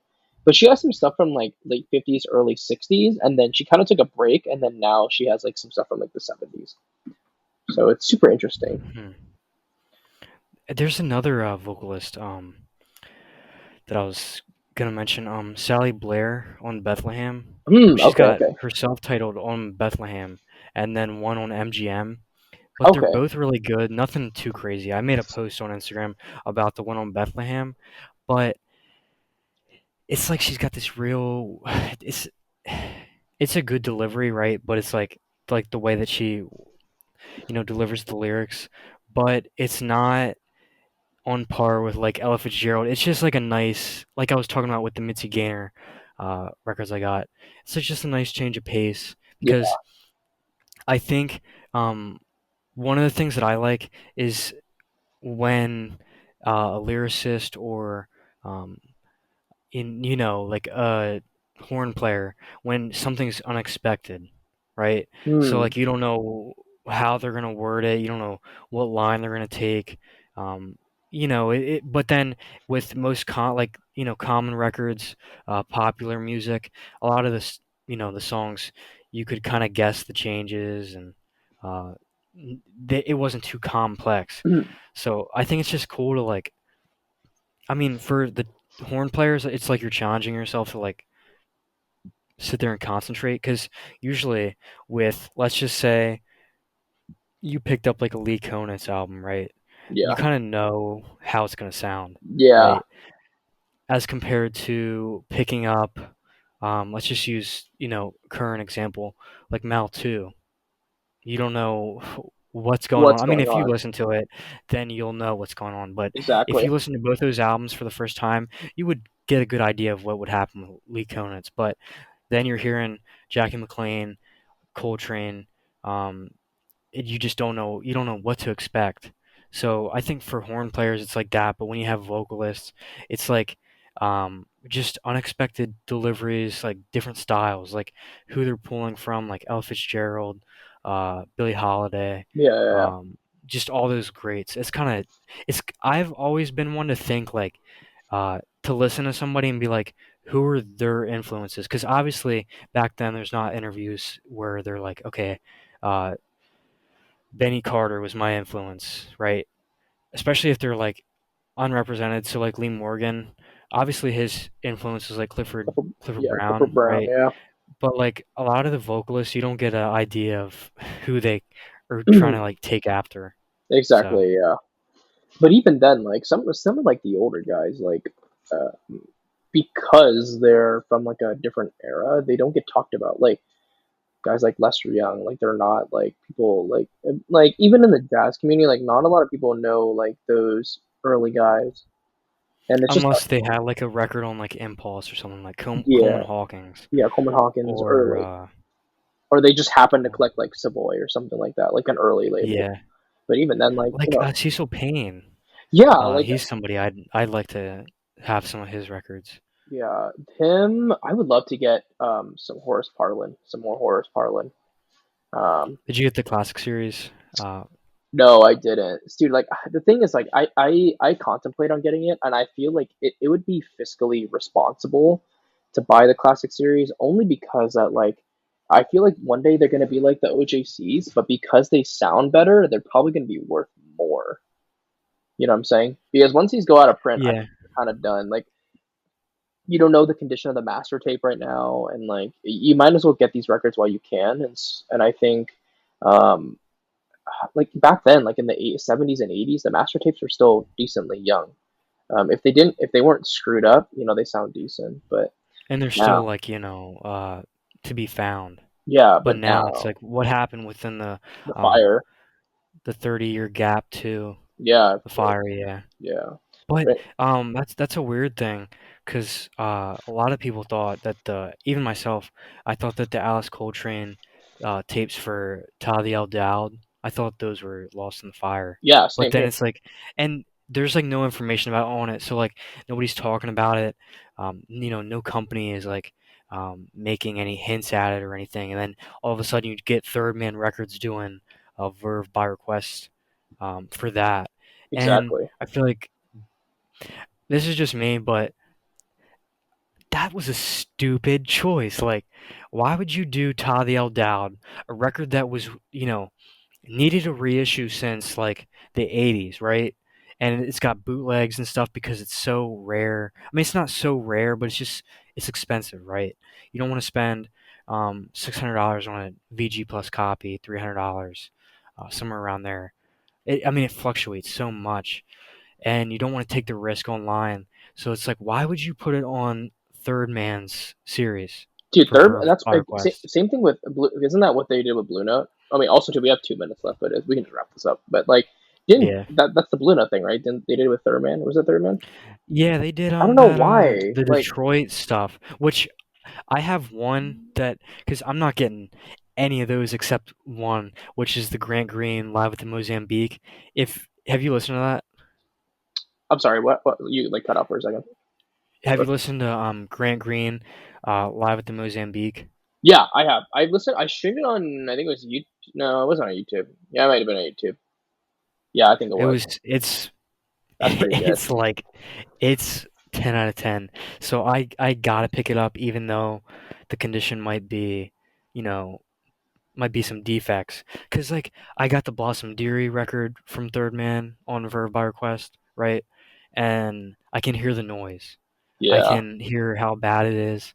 Um, my copy of Tally El Dowd came warped, right? Damn. So it's like I'm not too fond of Third Man, and I find that a lot of people aren't, um, unless you're just there to buy, because there's It's a no rare. you It's a don't have any other rare. choice, Yeah, I get yeah, it. because you Anyways. can't get anything else. So Oh damn. I guess we're out of time. Oh damn. No. I think we're gonna lose this. Okay. I guess not. is it? I think we're out. Here, let me. I might need to. We can do like a ending Yeah. But too. anyways, So guys. Anyways. thanks everybody for watching. Yeah. Um, we'll definitely like add more structure to this, Yeah. So like it's in not the like next 2 hours podcast. long, but it's okay though. Yeah, Thanks, guys. I I mean for the appreciate it. first one too. Yeah. Yeah. 2 hours long seems all right to an extent. I mean, Yeah. I probably couldn't listen to myself for 2 hours long, Yeah. but so I will like get a plan made up of like the next dates, maybe like for instance like every other Thursday or something like that. Yeah. For sure. Just make some topics and stuff like that. So Yeah. That's good guess though. that's it. Yeah. But thanks, guys, for watching. Appreciate it. We'll see you guys Yep. next time.